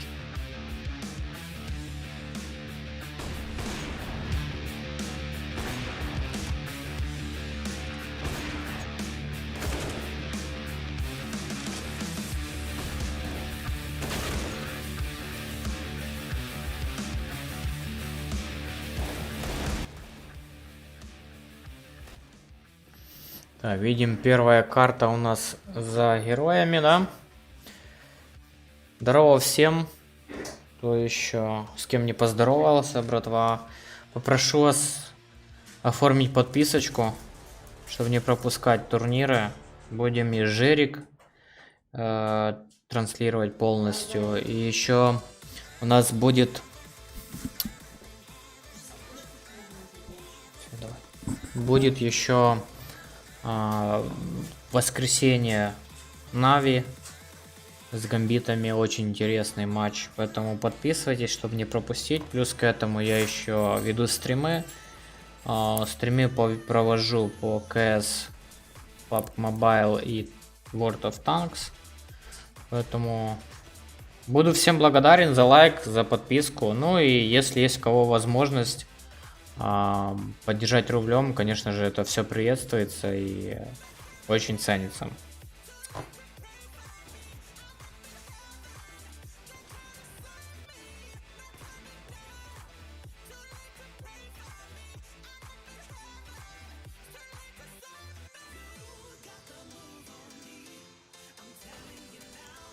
Посмотрим, как там пройдет, конечно же, вторая карта.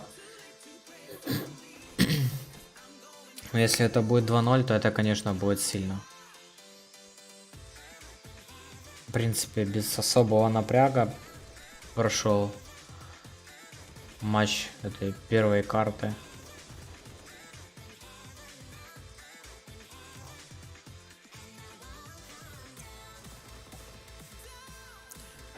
Так, у нас 2 минуточки, начинается вторая карта. Это карта уже героев.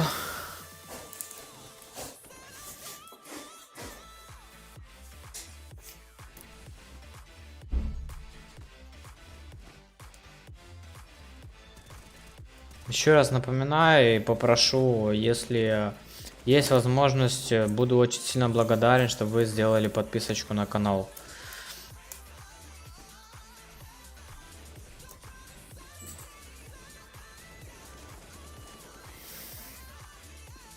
Если прожмете лайки, это наша трансляция будет попадать в рекомендации, и в итоге нас будет смотреть больше людей.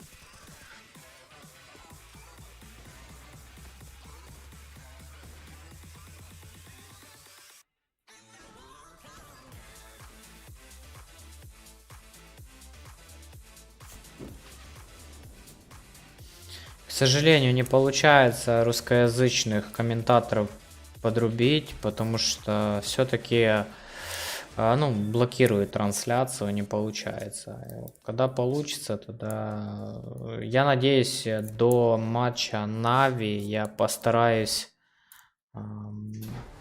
эту проблему решить, но не обещаю, потому что не знаю, получится разобраться, не получится.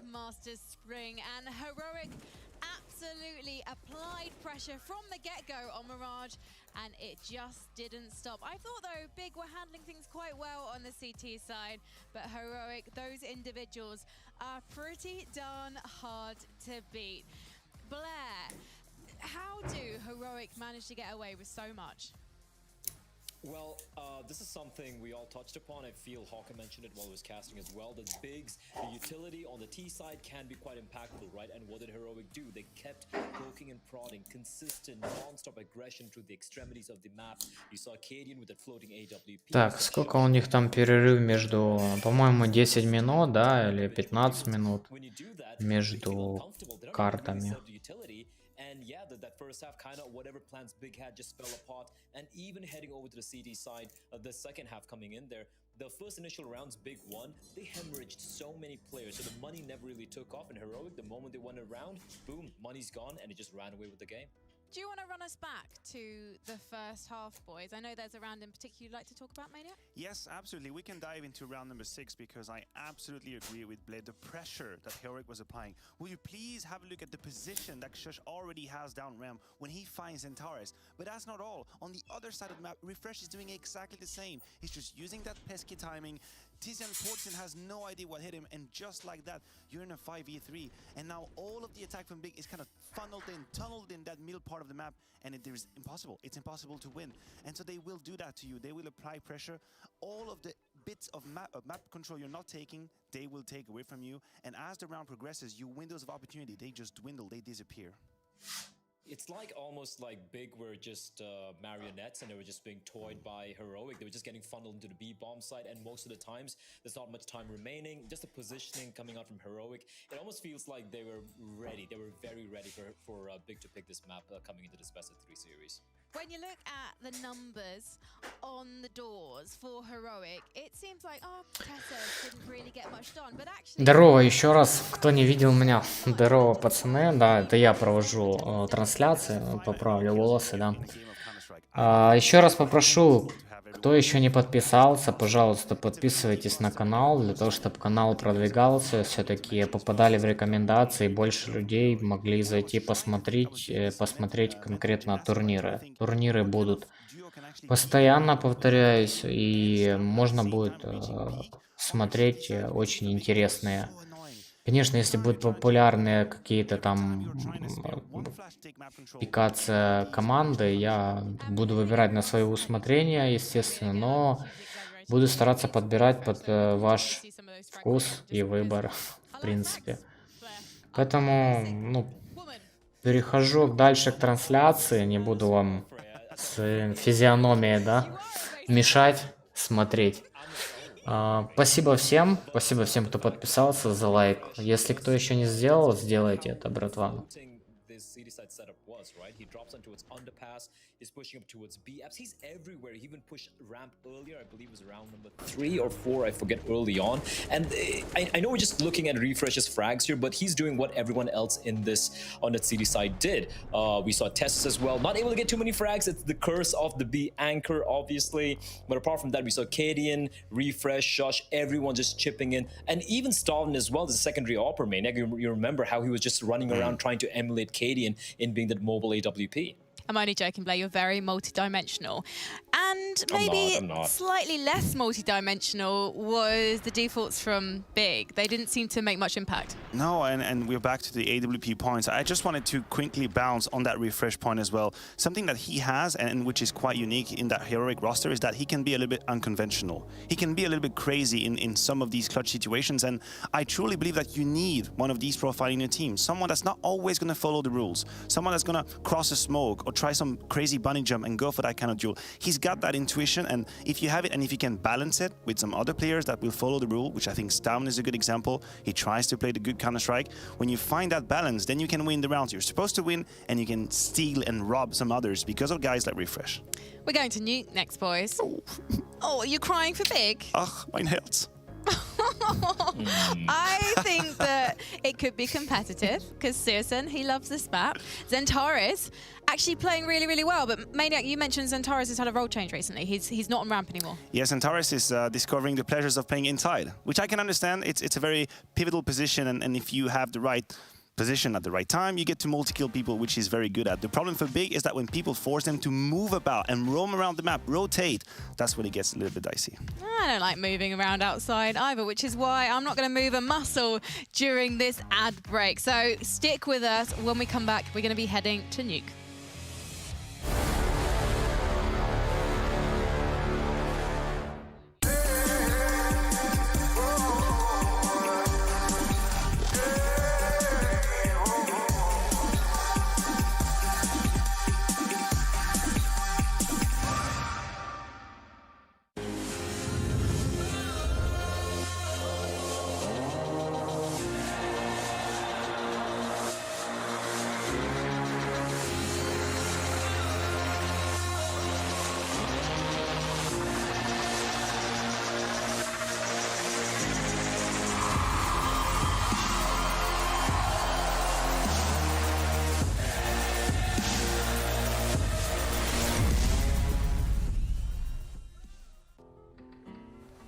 If you want to know what you're good at, and, well, also what you suck at, check out csgohub.com.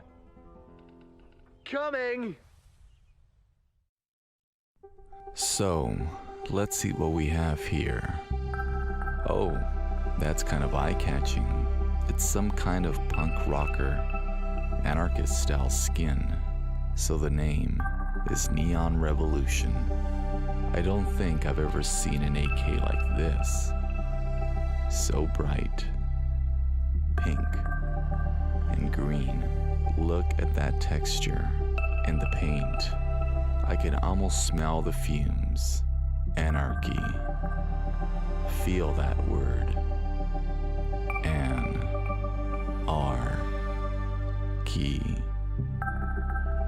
This is a weapon for the Suicide Squad. This is a message. Don't screw with me. This is attitude. Beautiful. When they tell me I should stay, I just jump with a smile. Yeah, it's hard until you notice. Everybody's got their moment. When the sun comes up and I look around, I can feel that love. I can hear the sound. Listen up. They're never gonna hold me down. I'm higher than the ceiling now.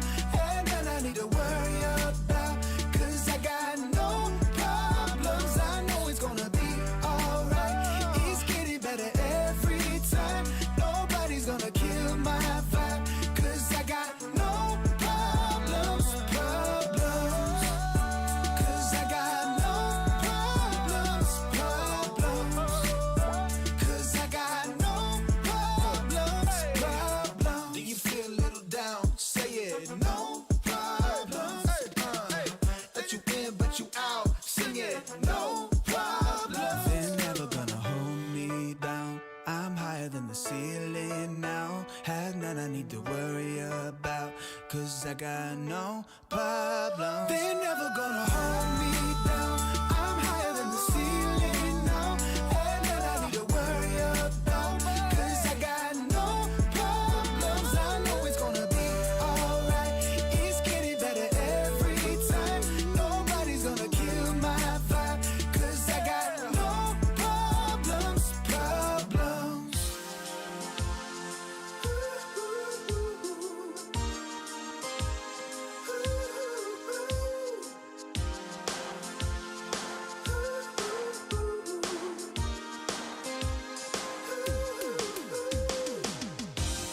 I've been with some pretty angels.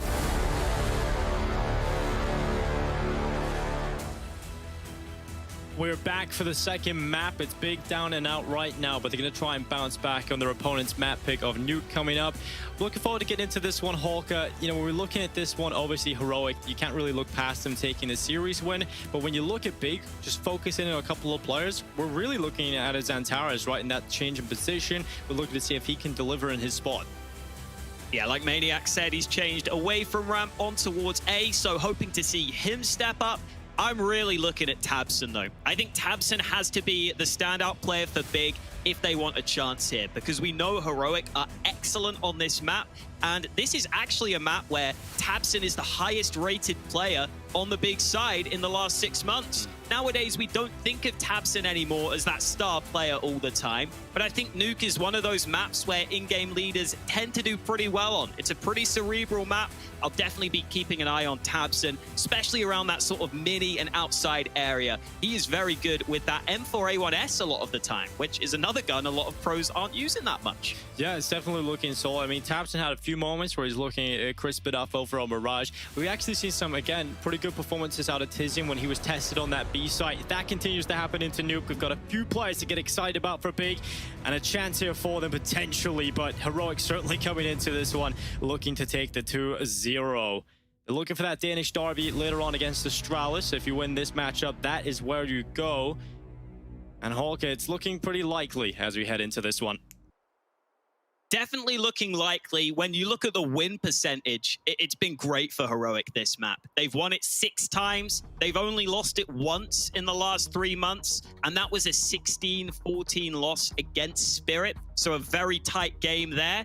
But on the other side of the coin, they've had a lot of close wins on this map too. They beat Complexity 16-14. They've had a couple of previous meetings against Big on this map. They went 16-12 and 16-14 to Heroic, so still likely to be a fairly close map here.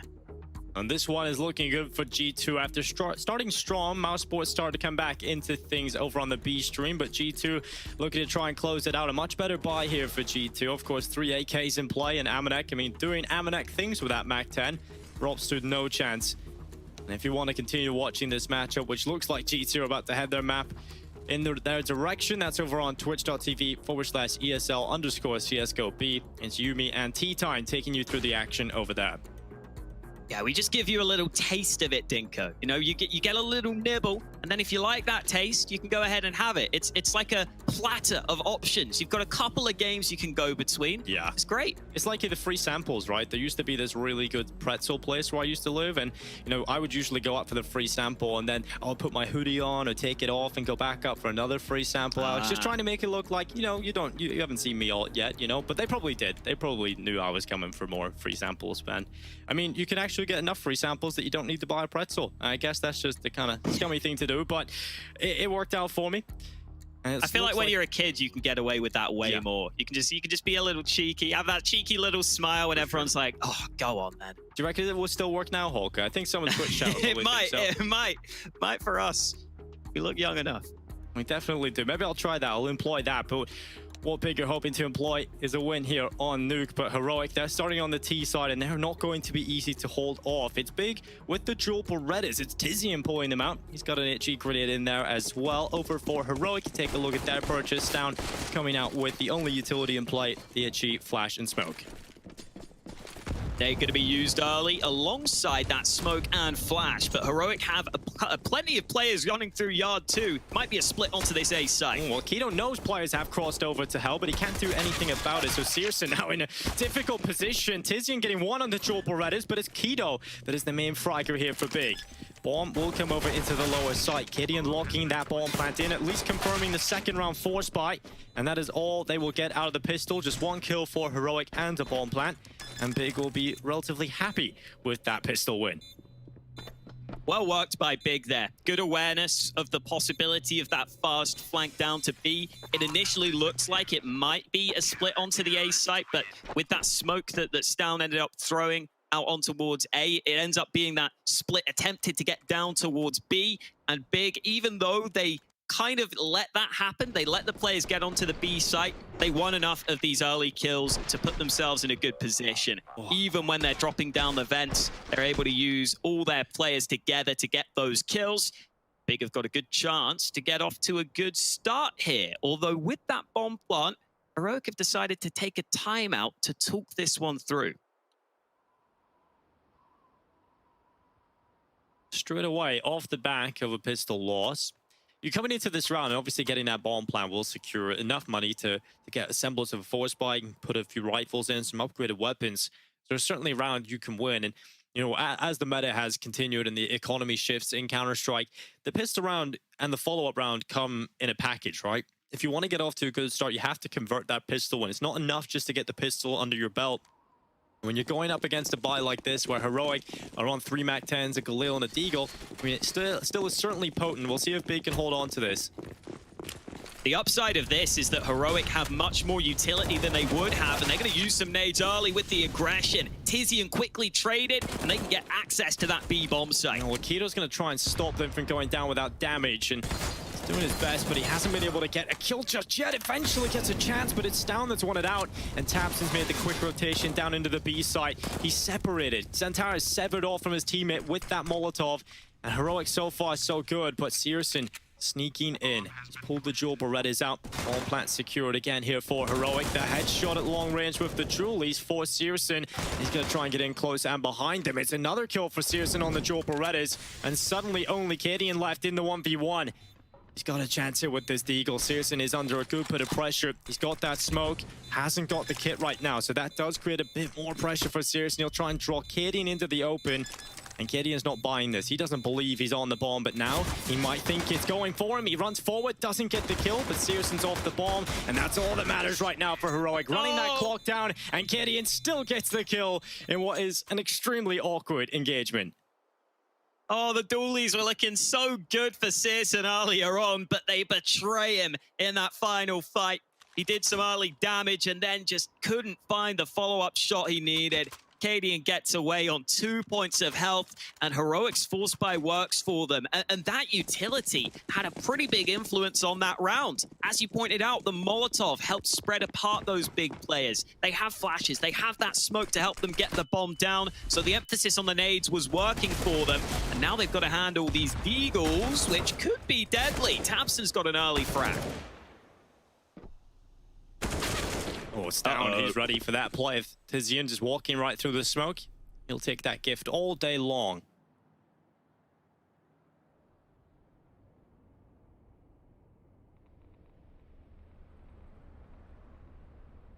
Heroic congregating into lobby. Tabson swings open the door, but shooshes in with the headshot very quickly. That's a nasty surprise. A jack in the box, but this one is lethal. Searson not going to land the first shot. He wants to stick around, but Stown has run him down. And that should put an end to this one. If you're curious as to why Tizian decided to walk through that smoke, it may look silly when you look at the outcome, but when you take into account the fact that Heroic only had 4 players alive and Big spotted a couple of players at yard, Stown was the only player actually holding lobby. And it's pretty common for that one man to be holding on the lurk to hold a much more passive position. So I think that's why Tizian was just hoping, okay, maybe Stown will be watching ramp, or not ramp rather, maybe he'll be watching door or hut instead. Fortunately for Tizian, that was not the case.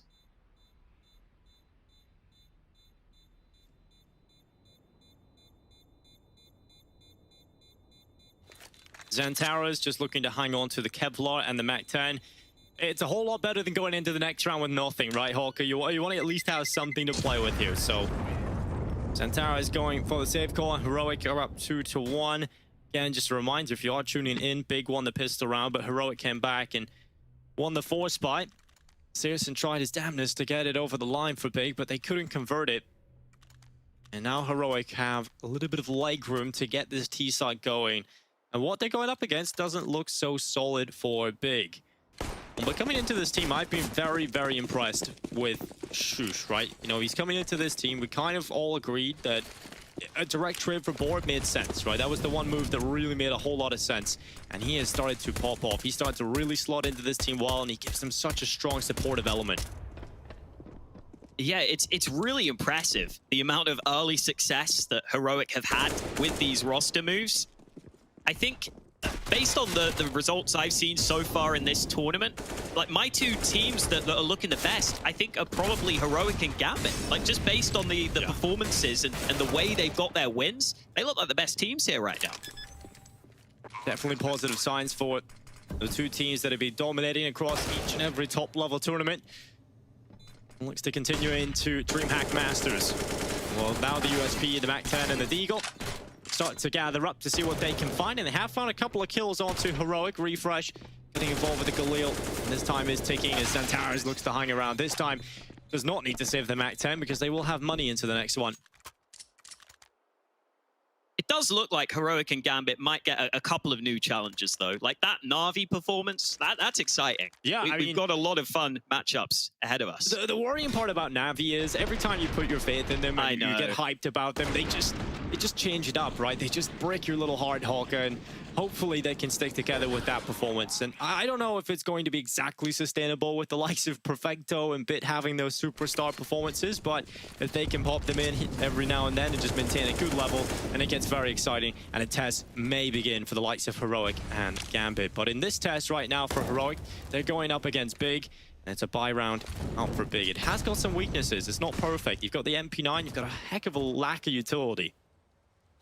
And a lot of utility used early by Heroic in this round. They only have 1 smoke left. They used a lot of smokes on yard. Searson has that line of sight, but they're wrapping into A. And Xantaras will be under a good bit of pressure. He's going to get one and just drop back into hut, but he doesn't know that Stown's in behind. You might think that's safe, but Stown destroys your humble abode. And now Stown looking for a second kill. It's fantastic stuff from the young Day, and it leaves Big in a situation where they once again have to tuck tail. It's Searson carrying his AWP into the next one is Tizian.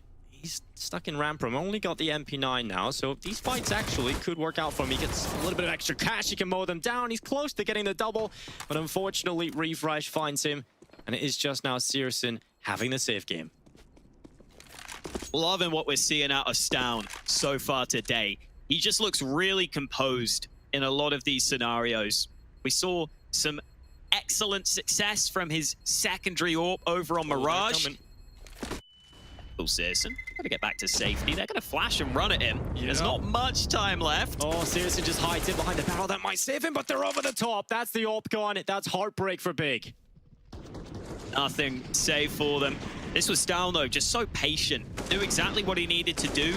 Knew that he was the player that could just not bait his teammates, but just wait and get set up for an easy fight in behind. Ends up finding it. They find that wrap onto the A-bomb site that Big were unable to deal with. And it should be a half investment here from Big. 4-1 down early. Not enough money for a buy in this one. Well, this is definitely a difficult one for tabseN to figure out with his coach over there. Dude, right? You've really got to pull all of the minds together on this team to figure out how you're going to get on the board at the start of this half. Heroic have come out with a strong game plan on this nuke side of things. I did love the point that was brought up. I believe it was from Bly on the desk, right? You kind of knew that Big were forced into that Mirage pick, so maybe Heroic can come into it knowing that in advance as well and just really be hard prepped for Hawk. It definitely seemed like they were in control for the most part. And now here on Nuke, they've got a strong game plan as well. Yeah, that definitely could be part of it, but I also do think... Oh, hello, tabseN. The man I talked about in the pre-game. Hanging around that yard position, already showing us what he's made of. Yeah, I think Heroic normally just love to play with that aggressive style in general, and I think maybe they look at Big's game and they say, yeah, okay, like we can just play a lot of our normal Mirage rounds where we do get that information, because they do that pretty often against most of the teams they play against. Definitely worked for them. Yeah, they manipulated them quite well. You know, Big were pulled and forced in all directions. And this round, it has been a pretty good start for them as tabseN gets that one kill through the smoke with a deagle onto Refresh, but finding much more with the weak weapons is certainly going to be a difficult task, to say to the least. But Keto is repositioned up top hut. There's a second player down there, and Xantares and Keto both get kills on the deagles, and now AKs to play with for Big. Those deagle body shots are deadly up close. That's what allows Big those close-range fights with the pistols. Tizian's holding this angle where he can watch a couple of positions. He can spot for shadows. Oh, he doesn't see the shadow of Tessus though, does he? Oh, Shush has the bomb and Searson's above him. He spots it. He knows it's on the back of Shush down there. But how does he get down? How does he get down with not being spotted, but also just being sneaky?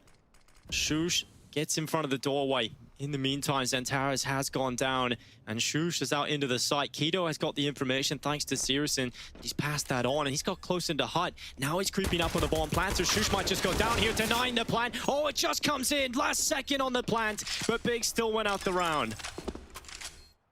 What a steal from Big. They'll be delighted with that. tabseN was the man to open it up, but it was really those couple of kills on the squeaky players that made all the difference. Keto had just scaled up on top of hut.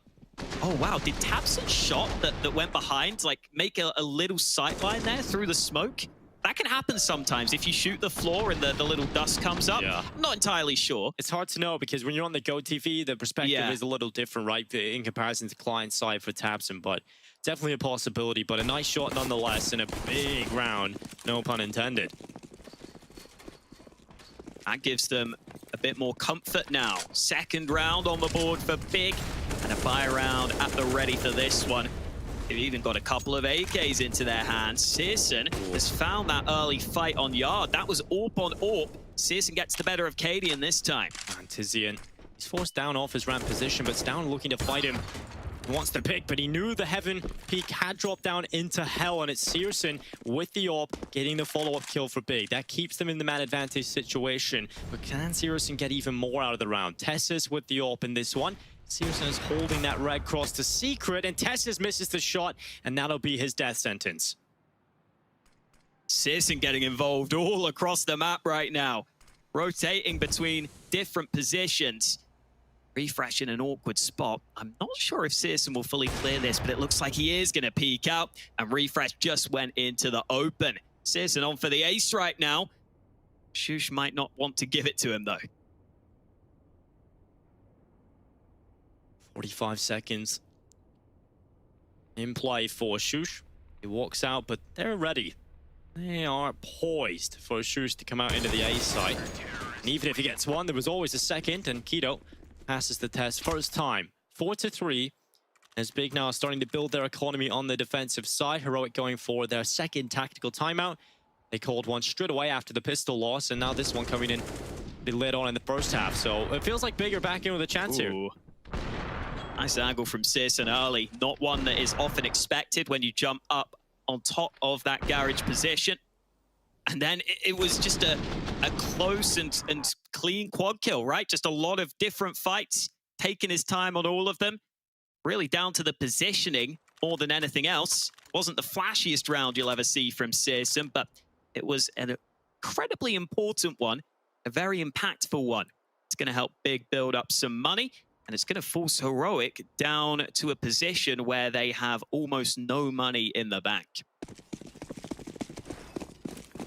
As breaking point is tipping point right now in round 8. We'll see if Big can get themselves this round win. It will certainly put them in a fantastic position that they would have liked to have found themselves in after the pistol win to start off this map. Because of the second round force win from Heroic, it has thrown a big spanner into the works. Now Searson dropping back, playing near CT. Tizian is at ramp. He's got backup from Tabson here. They can double up. Looks like Heroic are leaning in towards the ramp play, and there's two proficient riflers at the ready. Tizian will be elevated. Tabson in below him. This will be difficult to flush out, but Tess says he's done a good job taking Tizian out, and Tabson's only been able to get one. So that does open up the B play here for Heroic, and Searson has flashed off his angle. It looked like Big were ready, but they didn't get the setup as quickly as they would have wanted. And now Refresh could be in enemy lines, but he was spotted. Yeah. Searson spotted him from yard, so Xantares looks up the vent, waits for any potential flank. Refresh is playing it so patiently, though. Yeah, even though they know Refresh is up there, he's not going to get these flanking kills easily, but it is taking two players out of the retake attempt. He's just keeping them up here, focused on his spot, and all of the kills come in here for Heroic, and it leaves Xantares alone in the 1v4. AK-47 starting to retreat its way out of the B site. Does get a parting kill on Tessus, but Refresh does have a team Molotov right in front of him that's preventing him to peek into secret, and Xantares is going to use that advantage. He's going to get closer and closer, and has exited secret comfortably. Now towards back garage, gets the right read on the position of Refresh, but Stown is close by. Xantares keeping the weapon due to the economic situation of Heroic. They don't want to lose any more weapons. They'll try and face in, they'll spam, but they'll not risk too much. And it's Big going for the tack timeout. A lot of early timeouts from both of these teams. We're only 8 rounds in, and I think we've had 4 timeouts now. This looked like a good idea from Big. It looked like they were well prepared for the ramp play. Maybe they know that Heroic like to fall back on that ramp push after losing a round, or when they feel like they want to go back to something more comfortable.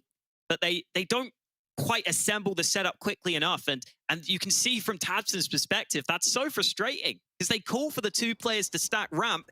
Normally, that's what you want, to line up and just play off each other and get a mow down in that position. But one misstep and it goes against them.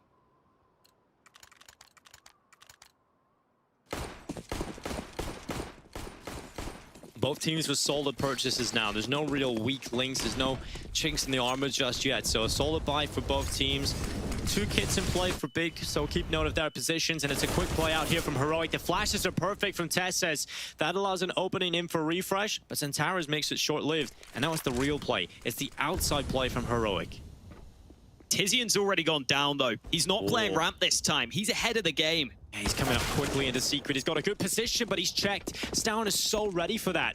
And that's the kill onto Tizian, the headshot, but Tamsin, he's trying to be sneaky, knowing he has to step up, knowing that his team are down too many members, and a play needs to be made, and it's Tamsin stepping into that, leading with an example, but he's whiffed his spray, he's whiffed his lines, he's got the kill, but only one.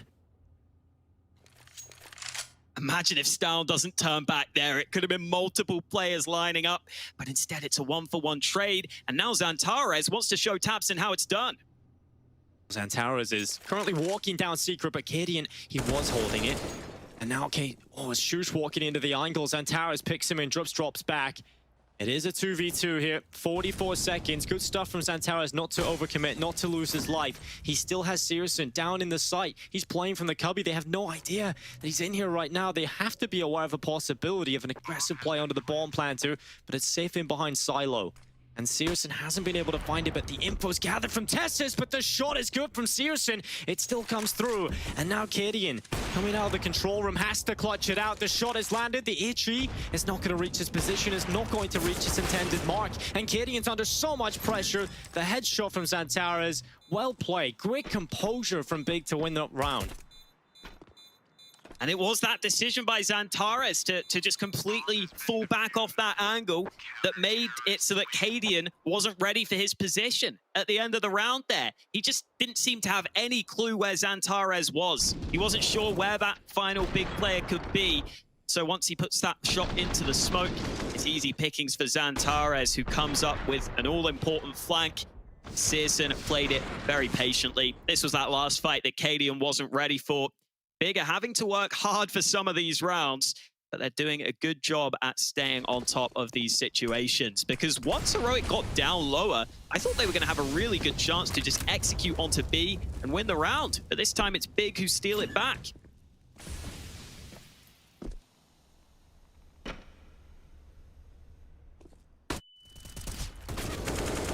Walking outside into Xantares.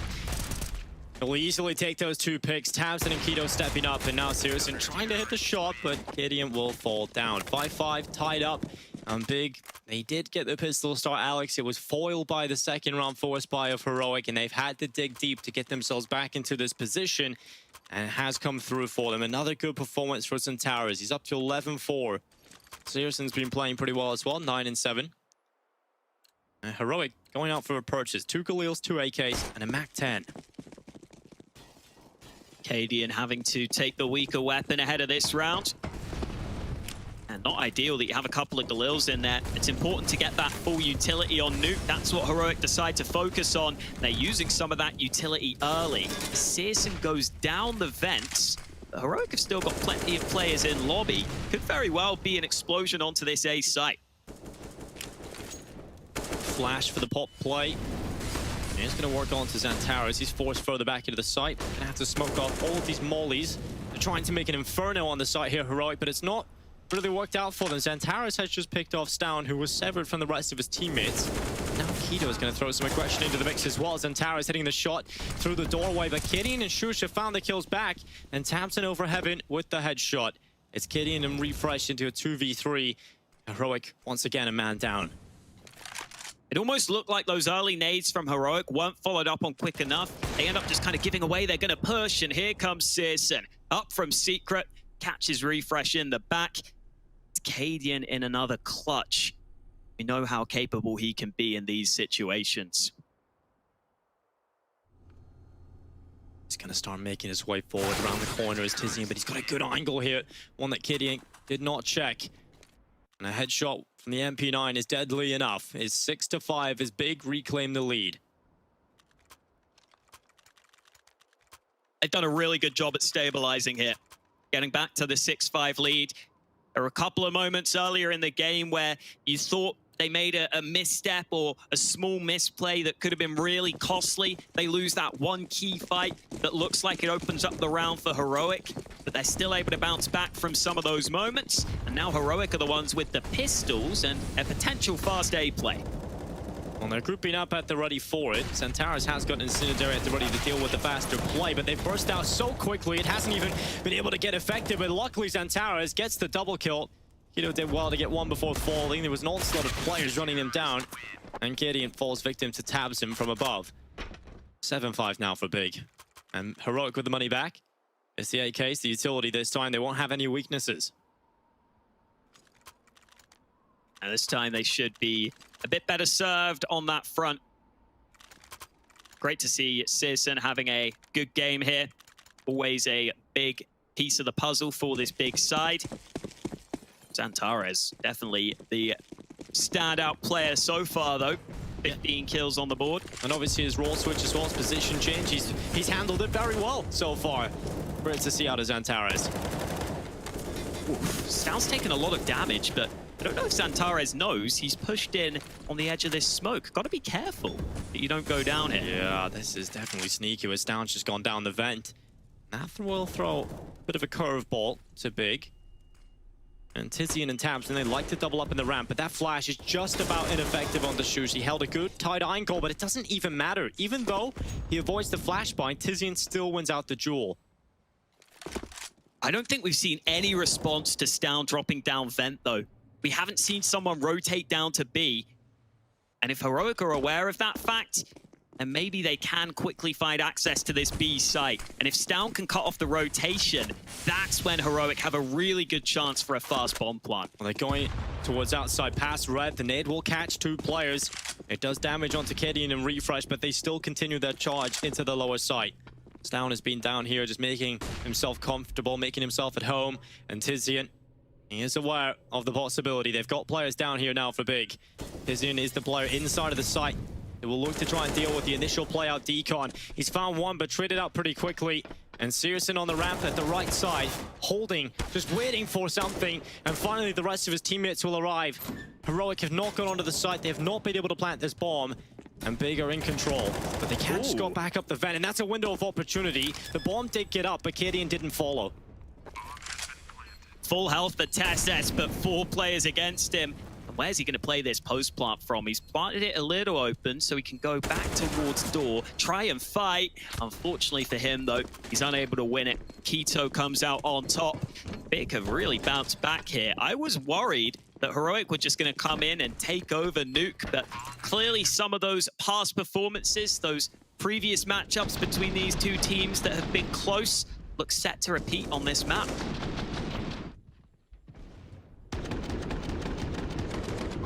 Testes luckily gets away there with Kadian. Not so lucky on the follow-up. So far, it's so good now for Big on the CT side. We'll see if Heroic can find an answer for what Big are doing. They're adjusting quite well. Everybody's stepping up for Big across the board. Look at that scoreboard. Just Xantares leading the way, but the rest of them are starting to catch up now. 10 kills on Keto, Tabson, and Searson. He's in a little bit behind on 7, but he has been that ramp player.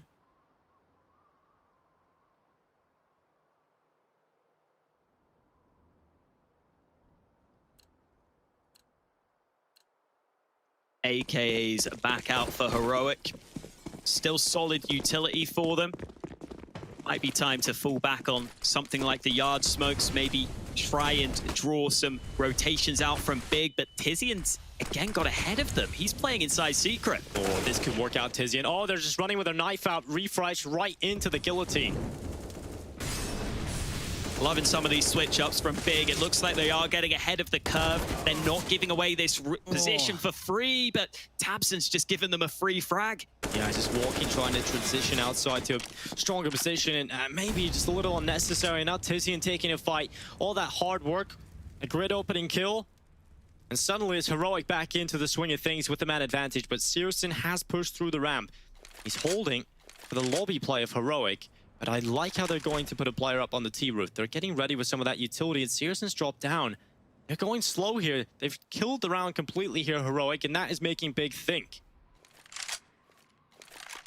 Just that lack of information on yard was the issue for Big. I think now they've realized they don't have to be as scared of that B bomb site with Keto covering it off. Put a bit more attention on towards A. Not much utility left for Heroic, but if they just go contact out onto this A site, they should be able to, especially with that smoke up and the kill from Stout. Yeah, all it takes is one smoke to smoke off mid. There was no player inside of the site. Now the explosion from Heroic just towards the end. It started with a big kill, but it finished with a heroic 6th round. I think for Big, you could see the frustration on Tizian when he went down. I think that was partly due to the missed spray, but also partly because I felt like Big were in decent control of that scenario. Like, Tizian was already in secret, so I don't know if Tabson needs to go for that information there.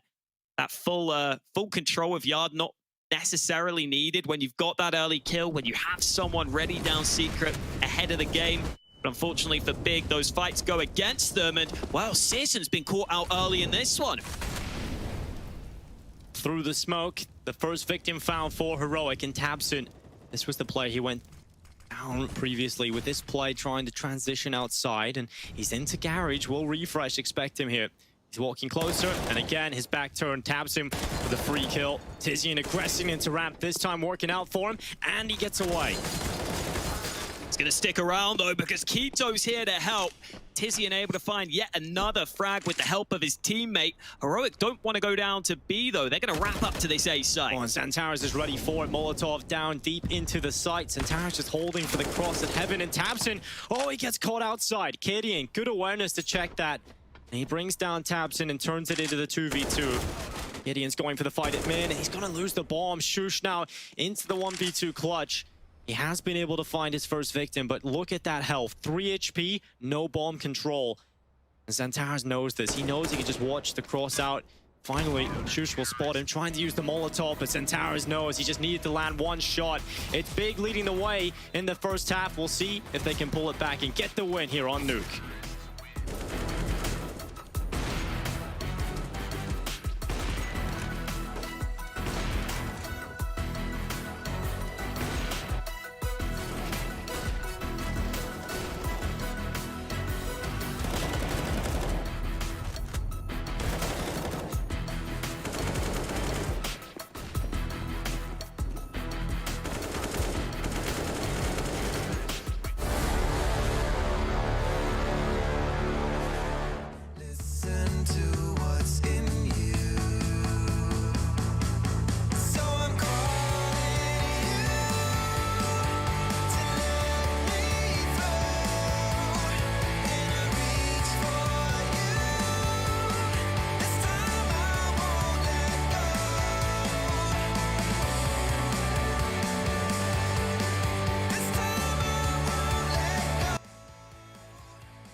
Ребят, хочу попросить вас, еще раз давайте поздороваюсь, с кем не поздоровался, здорово всем.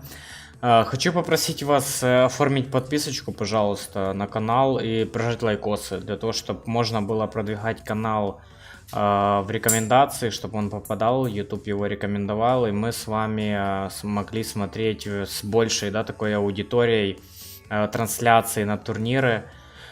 Чтобы можно было больше пообщаться, больше, знаете, там поспорить, где-то повздорить в чатике, чтобы какую-то интригу нагнать. Я предлагаю вам оформить подписочку, чтобы не пропускать. Ну и, конечно же, напомню, если есть у кого возможность или желание поддержать канал копейкой, буду благодарен для того, чтобы все-таки осуществить свою мечту, куплю новый ПК, потому что стримлю с ноутбука, и все-таки все получится. Все, не буду отвлекать вас. Я сказал то, что я захотел сказать. Хорошего просмотра вам.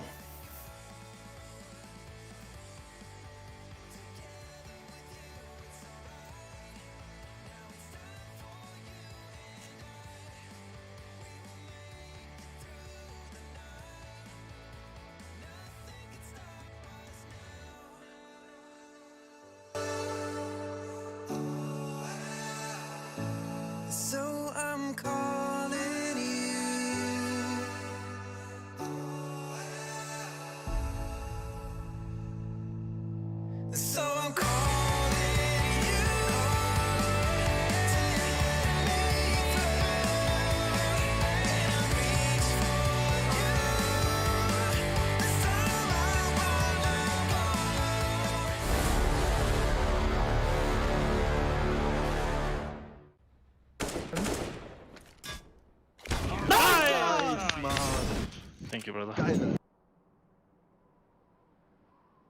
Celebrations for Big, a good half for them. 9-6 coming into Nuke, currently a map down after losing their map pick 16-10 over on Mirage. But they lead the way going into the second.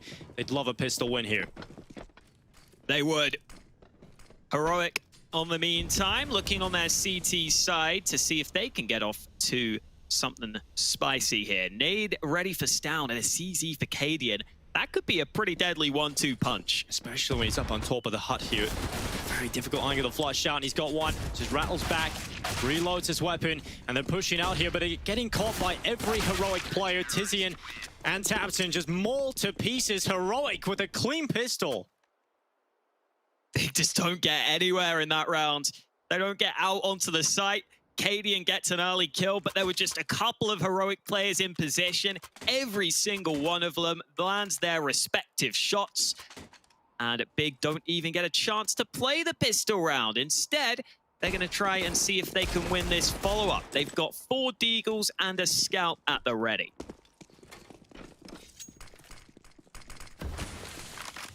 Big tasted the medicine of the forced by loss in the first half. We'll see if they can fight back and let Heroic taste their own medicine in this one. Tizian's got down into the vent early. Good vent drop. And he's going to throw a little bit of a curveball to Heroic. They're still holding outside, waiting for the drop. And Tizian's not wasted any time getting up to the control room. Smoke obscures the vision of Cadian, but Stown's found a way around it, looking up over the top. And eventually finding the headshot. Tizian sneaking in. I think they tried to break the windows at the same time there, but they're unable to sneak in. And now Big have to try and follow through. 2 players down. It looked okay at the start of the round, but Heroic just find a way. And Shush is holding the vent. Just waiting and biding his time as Tessis is the player in the lowest side you've got to worry about if you're Big. And Santaris has found him, but he hasn't been able to take him out of the round. And now it's just Tabson. 1v5, they haven't been able to even get onto the site. Never mind come close to getting that bomb plant. A single kill for them, and Tabson will not change that. Heroic, they stay clean. Very nice for Heroic to start this half with 2 convincing rounds. Build up some money. This round should be even more convincing for them. Again, we're getting that team effort coming through. That was that kill from Tasses, just making sure Tizian couldn't cause any chaos, any antics on that B bomb site. And not much for Big to work with here.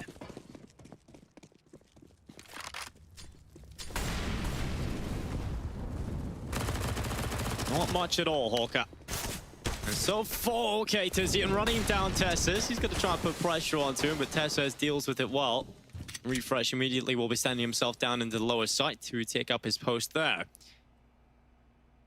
So far, it has been a real brawl for Big. Obviously, you've had to go up against what was a pretty strong start from Heroic after losing the pistol. And now they're trying to get a similar start into the second half after beating down and out, try and claw their way back. They haven't been able to do much at the start of this one. It's Down and Refresh coming through. There has been a couple of kills on the Cadian, and now they nearly get rid of Refresh. It's 1 HP left for him. Keto and Searson in the 2v3. He will slow down yet again. Under a minute still left in play. This has got surprisingly scary, hasn't it? Keto about to round the corner. Tasses the player out in the open. It's an unexpected angle, not one they can clear. And Refresh on 1 health decides to peek, and it pays off for it. Yeah, I mean, just as Big coming into it right there, they take that fight through the smoke. Tizian tries to run it down. Does become a little bit scary for Heroic. Refresh just about staying alive, and yeah, good confidence on the final peek out there as it is 9-9 on the board. Here comes the buy for Big. They have to show us something here early. Still got that auto shotty in play for Heroic, which is a bit of a nuke special. Oftentimes played on that top hut position. Sometimes can be played in towards ramp. Searson's got that AWP out though. We talked about his ability to get kills on the T side. One of the few AWPers in the world who actually has a higher T-side rating, and you can see why he's willing to take fights like that, and he wins another AWP battle up against Cadian. Well, he's set to picture it perfectly with some stats there, Hawker. Searson showing up at the start of the round, Down dropping back, but Tabson is ready. He spots the arm as well, and a clean little tap. Tabson gives him it. Heroic have to do something about this now. They realize they've got to gain some ground back. They've got to find a way back into this one. So they decide to push into lobby. Issue for them is they've spotted that it's clear, but that just means that Big have all of yard and all of the ability to wrap into hell and heaven and all sorts of annoying positions. They're just waiting on Tabson to fully clear all of the spots. With the flash ready, the ball will come up heaven, but Tessis runs back into the site, but it's Tabson in with the kill, but they haven't checked for Shush. Once again, he is sneaky in below. They haven't cleared him. Oh, here we go, Shush. They haven't seen him. That's denial of the plant. Can he get another one? The XM is mowing them down. 2 kills for Shush, but Tizian and Xantares come in with the headshots. They save the day for Big, but Shush, he definitely had a chance there, Hawker. He got the body paint out. He camouflaged himself against that wall. He had all the right colors to blend in. Wow. Could have got way scarier if there were more heroic players alive. Bit of extra money for Shush, though. Remember, you get $900 for every shotgun kill. So that auto shot, he effectively paying for itself there. He'll get a bit more money back, and they're going to need it for this round. Shush has had to drop an AWP for a teammate. He goes down to a deagle, but they get that double AWP setup that was so strong for them on Mirage. It really was a backbreaker for Big. We'll see if that continues to be the case here on Nuke. Heroic behind currently. This could be the turning of the tides. And Tizian is peering further out in towards Hut. The rest of his teammates, meanwhile, have taken control of Secret. They're going to be running down here. And Stown, he's flashed off the angle. That's information of at least one AWP.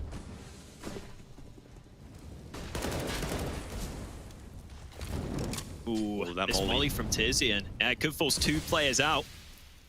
Decide to extinguish it, and Big are flanking all the way around. They're getting a lot of yard control in these rounds. Yeah, they're going to wrap heaven, and that does put pressure on the 2 backside players, right? They've double stacked there. Tizian at least knows there's 1, but when that heaven wrap comes in, you've got to deal with 2 players in behind, and the flash is at the ready for Keto. He's going to flash deep. Tess is completely blinded. That should get rid of him, but they've whiffed their spray. They've whiffed their lines. Eventually gets the kill. Tabson stepping up for Big as well, and Cadian finally with that ramp progression. He spotted an opening to try and pull the round back for his team. On plan starting to come through, but Shush is sneaking by. He's in behind, and Tabson's dropped down. It suddenly all becomes Keto. He's got a Molotov for this, but there's still 3 players he's got to look for. The underhand molly goes in. The defuse being stuck. It's not reaching Shush just yet. It's not reaching him at all, and it's not going to touch him. Cadian with the kill, and Heroic, they tie things up. Oh, if that molly goes to the bomb, Heroic didn't have a kit. That could have been so dangerous. It could have been so much time bought, but unfortunately, he's unable to deny it. This was Shush sneaking onto the site. Smart decision with the deagle. Get up close, just spam to the body. You know that player is going to be trapped on the bomb site. And it was looking so good for Big, but a couple of important fights won by Heroic. That kill from Cadian in at lobby was especially important, so they had that different prong of approach on that retake, and they get into the site because of it. But here goes Xantares. Well, Xantares is not wasting any time. He's already pushed over the top of main. He wants to push up further into hell if possible. Oh, ramp's been left open. It has left a huge opening for Big to walk into. And where do they go with this? Do they wrap hell, or do they go to the B side of the map? Cadian will be under a lot of pressure, having to deal with multiple players from multiple different angles. What a great call from Big. They've been getting this yard control in every round, but look at the response. Heroic go for some counter-aggression, and Big is still ahead of the game. Yeah, look how ready Big are for that as well. They know Heroic like to go for this reactive play. They like to take control back, and Cadian, he's tucked back in the corner. This is difficult to flush out, but Xantares, once he gets the info, his teammates are being fought, and Xantares, how has Cadian stayed alive here? How has he dealt with that? He's just dispatched 2 players, and Keto and Searson in a 2v4. Searson goes through with a quick shot. They've still got to pick up that bomb. Luckily, still 45 seconds left. It's devolved into chaos here from what looked like a great call and a great read from Big to get that player flanking, to get ramp control. Now they've got to work hard to come back into this one. Keto has gained ground on the A site, though. He's forced Heroic back. 25 seconds left, and that bomb is going on to A. Bomb getting planted. They know Cadian has to be close. The molly It's not going to stop the plan, but it does make things uncomfortable for Searson. And Cadian focuses into the rafters play, and Searson is stuck at the back of the site. They're putting pressure on his position. He tries for the peak, but there was just too many players to deal with. What a round from Cadian. Dealing well with the pressure, getting the right read on the retake attempt. Fantastic stuff. Meanwhile, over on the B stream, we've got G2 in the lead up against Mouse Sports. They've taken the first map away, and they look to be continuing their good form in the second map of Mirage. It's going to be difficult for Mouse Sports to back up in this one, but 2v2 for Mouse Sports players, Acorn and Bimas, not looking like they're going to be pulling this one back. Nexa and Nico looking to have this one on shutdown for an 11-4 half. If you're interested in following that one, it's over on the B stream. This game here spicing up though. I wouldn't be switching channels right now because we're starting to see those chess moves, those pieces come into play for both teams, and we're even seeing some crazy kills. Cadian stepping up with the AWP is something we've been waiting for. Searson was getting the better of him earlier on in this game. Now it's Big's turn to be down to a weakened buy. The upside though, Dinko, is they have plenty of nades to work with. They've already put some smokes down on Yard.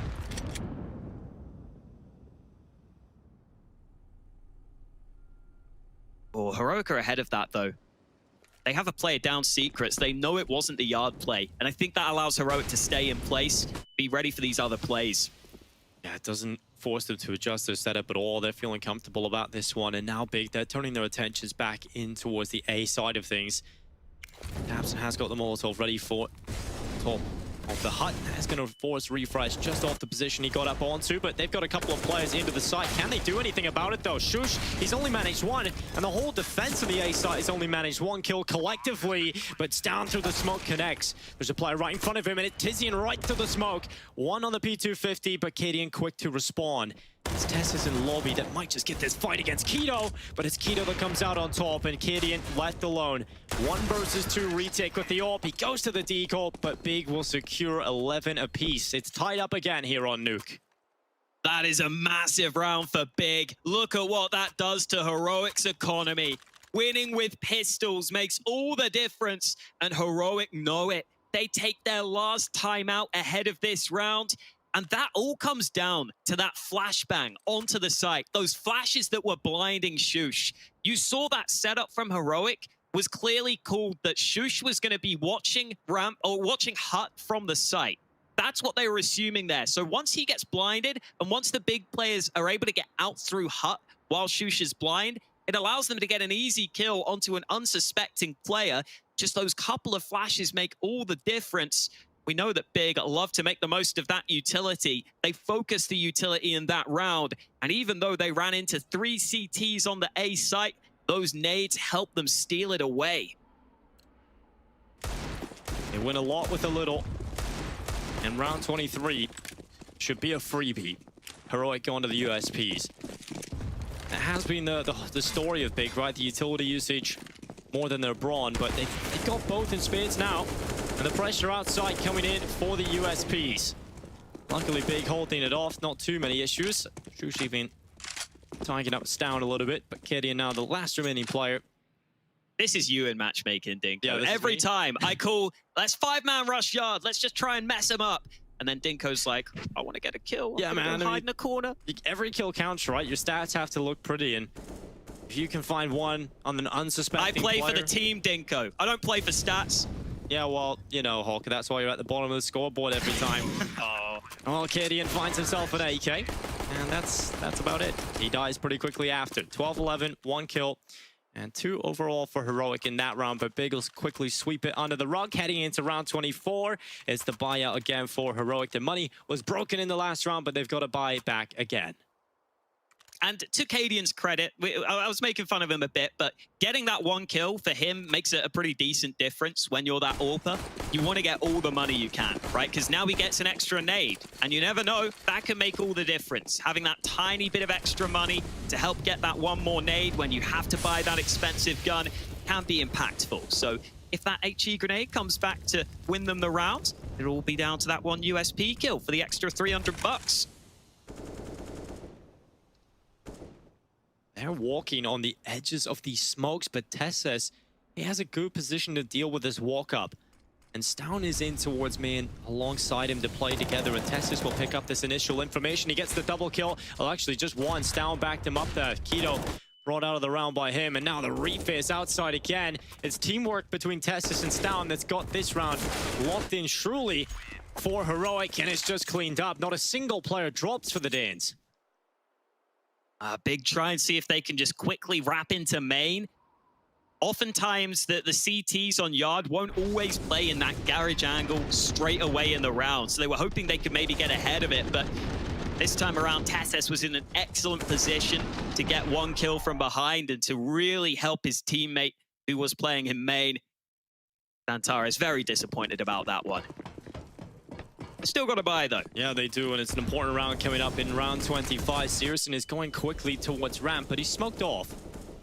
So any hopes of getting opening, the chance before the smoke pops to get that opening kill are gone. Instead, it's a play outside here from Heroic. They've got aggressive. It's down. It's pushed up close. I like this call. After you just shut them down at Yard last time, you're probably a bit safer to get into this aggressive position early. tabseN has to be very careful here. Stown can hear these nades being thrown. Yeah, he knows exactly where he is right now, and tabseN is going to try and deal with that issue down to his left side. And Stown, he's still waiting for his opportunity, and as the time ticks on, it's Tizian that's drawn first blood into this round for Big. Finally, Stown getting his chance, but he whips his lines. He hasn't been able to get it, and tabseN, he's got a follow-up headshot for Big. Heroic are starting to panic. They have to make the rotation, at least one down into the B side. But here come Big. They're going into A, and it's Shush close to the doorway. We've got to have a big step up from him. The flank from Testis could definitely throw some issues that way. And Shush with a distraction gets one. Refresh stepping up. And finally, it is brought back into a situation where Big are favored. And Refresh is going to walk into lobby. There's chaos right now on the server, and Refresh looks to thrive in it. 1v1 up against tabseN. Refresh looking for the clutch, and he has got it. Big plays coming in for Refresh. He crushes the German side. You know what they say, Dinko? Chaos is a ladder, and that's why Heroic had to make that round chaotic. When they go down to the 3v5 and they start to climb those rungs back into the round. Shout out Littlefinger for that quote. Game of Thrones, great show until it wasn't. But Refresh, the snappy aim at the end here. This is that X factor we were talking about that he could bring to Heroic, and Hunden is loving every second of it. Yeah, first seat back, right? Heroic, they have the return of Hunden after serving his ban. He is back with the Heroic side. And it's a fast play here from Xantares, and so clean under pressure. Kidding with the little tap. He's going to come back with his pistol, but Searson's run right into the rifle, and Testis is not going to miss those opportunities. He's going to deal with it well, just isolating these fights. It puts Tizian in a Tech 9 versus 4 round, and of course not looking too likely for much success out of Tizian. Heroic will be going up to 14 rounds. No bomb plant here for Big, and that is a little bit upsetting for them. They would like some extra money, and Tizian might be able to get some personal allowance if he gets a few more kills. Testis has been brought down, and Tizian has the right read. He could go down into the lower site and have a 1v1 against Refresh if he decides to go that way.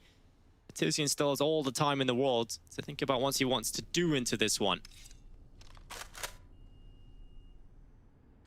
Love that Shush doesn't overextend there. Just sits back in lobby. That's what he's so good at. Cutting down on any potential mistakes. Not giving Tizian too many chances here.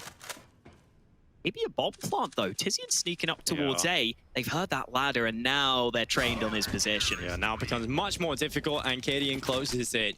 It's 14-12. Like I said, no bomb plant for Big, so they won't have all that extra money on top, but the money is still solid enough to get a reasonable buyout here. They'll have the utility, they'll have what they want, an attack timeout coming through as well. Can feel how important this round is for them. Fully focused on what is coming up. Who's doing the talking right now? Okay, tabseN is getting involved with it, as you would expect ahead of this one. Dude could also have a word to the team ahead of a crucial round for them. They've tried a lot of yard play, a lot of fast plays. Maybe it is time to slow things down somewhat. You also always have that ability to just set up Searson for a fight, which I love about this big team. They do have that option nowadays where Searson is good enough to just take those duels Might not be the round for it, though, considering he's having to go without Kevlar ahead of the all-important round 27. Big, they've got to get it done here. They have to get a round win on the board, otherwise Heroic can. Here goes the boost attempt. Big were one of the first teams to really implement this. You often find it difficult to get the pick on the AWP, and no one really presenting themselves for the opportunity. That's at least some info. I mean, the lack of info, it turns out to be info, but Tessis is down as Secret Stairs early. It's Shush on the A site now who has to hold, and Santaras will be the first player that goes down. A man advantage in play here for Heroic. Bit of a risky peek. It didn't look all that well set up. It was just a couple of flashes that looked like they were trying to set up Xantares for a fight, but Cadian's committed to this angle. Yeah, once you miss that shot, there's a lot more pressure for Cadian, but luckily Stown is there to try and relieve some of it. Cadian gets out of that position. He gets further down the ramp, and that does keep him alive and gets him some information, a better position as well to deal with the incoming B attack if it is to come down the ramp. But 45 seconds left, and look at Heroic again, going for some lobby aggression, taking this map control back. They don't like to let Big take much control without snatching back what they've left behind. Cadian's ready on this lower site, AWP in hand. There are flashes available, but Big might want to go contact. That could give Cadian the chance with the AWP. Where are the big players coming from? They've thrown their nades. Now Cadian knows, and he's got the first kill. Tight angle on the second, but Searson's there for the trade, and the bomb will be planted. Bomb down, but a man advantage for Heroic into the retake. Kits on every play, some utility available, and Tessa's coming back down the ramp side. Tessa's trying to get a better position at Rafters, but now spams in front of the double door to change up his spot. It's Searson at Decon, finding the pick onto Refresh. He's going to go forward to try and fight double door, and now it's looking a little rough now for Taps, and he's stuck in the open. He finally gets to the window, but Testis comes in for the headshot. They get onto the defuse, and Heroic are up to series point. 15-12 here on Nuke. We were saying it earlier, Dinko, it's been a lot of close wins for Heroic on this map. 16-12s, 16-14s. It looks like another one of those scenarios here, but they have got up to map point first. Big did a decent enough job at getting into a winnable position, but they were always down. The nades that came against them were never going to be too good for them. And Heroic definitely happy with the position they put themselves in. 3 map points, 3 opportunities to close it out in regulation. And Stown, look at his aggression already. Look how much control he's got with these outside plays. He does drop off pretty quickly after, though. They want resources in towards the inner side of the map. And it's going to be Tessis with the first pick. Keto dropped through the smoke from the ramp spam.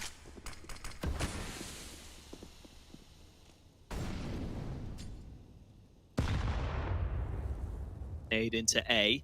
Doesn't do much damage. Flash to follow. Searson with that scout can be very, very good, but up against a full gun round, it's not going to be easy to make the most of that. Tizian, he's already out vent, but smoke comes in. Yeah, Tizian's already out vent. He's looking for that fight heaven, waiting for the player to peek out. Now Tizian getting closer, encroaching on the position. It's Gideon and Refresh that have found the kills, and it's Heroic that have found themselves a win. It's going to be a 2-0 locked in against Big. They show up, they perform, and Heroic are looking like a team to beat here. I'm looking forward to seeing that Danish derby. They have locked themselves in versus Astralis.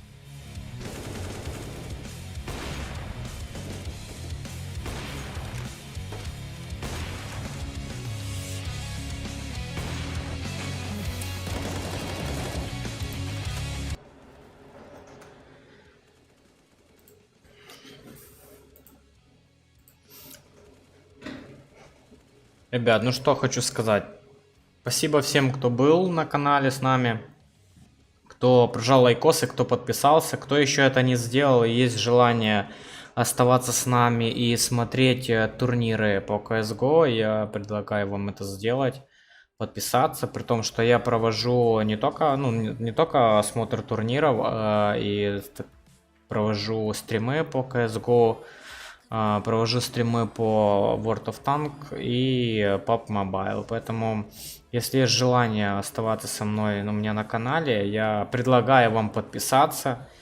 Ну, есть возможность поддержать, конечно же, поддержать канал рублем, лайком. Может кому-то рассказать про канал, я не знаю. Вот все виды поддержки приветствуются, буду всем благодарен. Ну а сейчас, ну, в принципе, все. Закрываем трансляцию. Я надеюсь, этот матч оправдал чьи-то ожидания, чьи-то не оправдал. У кого-то ставки зашли, у кого-то не зашли. Но я с нетерпением, лично я жду матча Нави против Гамбит. Это очень жесткий, очень жаркий матч будет. Я прям с нетерпением жду. Мне матч Нави вчерашний очень понравился. Они в очень хорошей форме. Прям в сильной форме. Они Виртусов просто... Они не почувствовали их. Они просто их разорвали. Переступили и пошли дальше. Типа, вы здесь были? Окей, ладно. В следующий раз встретимся. То есть было очень сильно, очень круто. Так, ладно. Еще раз всем спасибо. Что такое снюс? Блин, я, честно, я не знаю, что такое снюс. Это какую-то хрень за губу кидает для того, чтобы расслабляло, наверное, чтобы меньше напряжения было. Мне кажется, это в этом плане снюс. Так я не знаю. Или чтобы поднимала активность, мозговую активность, возможно, что поднимала, я не знаю. Ладно, все. Всем спасибо. До встречи. Возможно, или завтра, или в воскресенье по-любому мы с вами встретимся на матче Нави против Гамбит. Пока-пока, братва. В смысле, бабки? Офигеть. Сэм, 100. СПС за стрим. Оставка победу Терек. Сэм, спасибо, я испугался, у меня специально это стоит. Офигеть, спасибо за 100. Я реально испугался. Сэм, спасибо большое. Да, спасибо тебе, залетайте за то, что... Блин, я аж растерялся, не знаю, что сказать. Короче... Спасибо тебе большое за то, что поддержал. Это вложение, маленькое вложение на, можно так сказать, мой будущий компьютер. На 1xbet не показывала видос. Возможно, сейчас я отключу трансляцию экрана и включу обычную трансляцию. Так. Вот, Сэм, вот твоя 100, вот мой сбор, пацаны, на компьютер. 30, ну я 5000 уже насобирал, отдельно 5000 рублей. И вот 6194 еще с ваших донатов.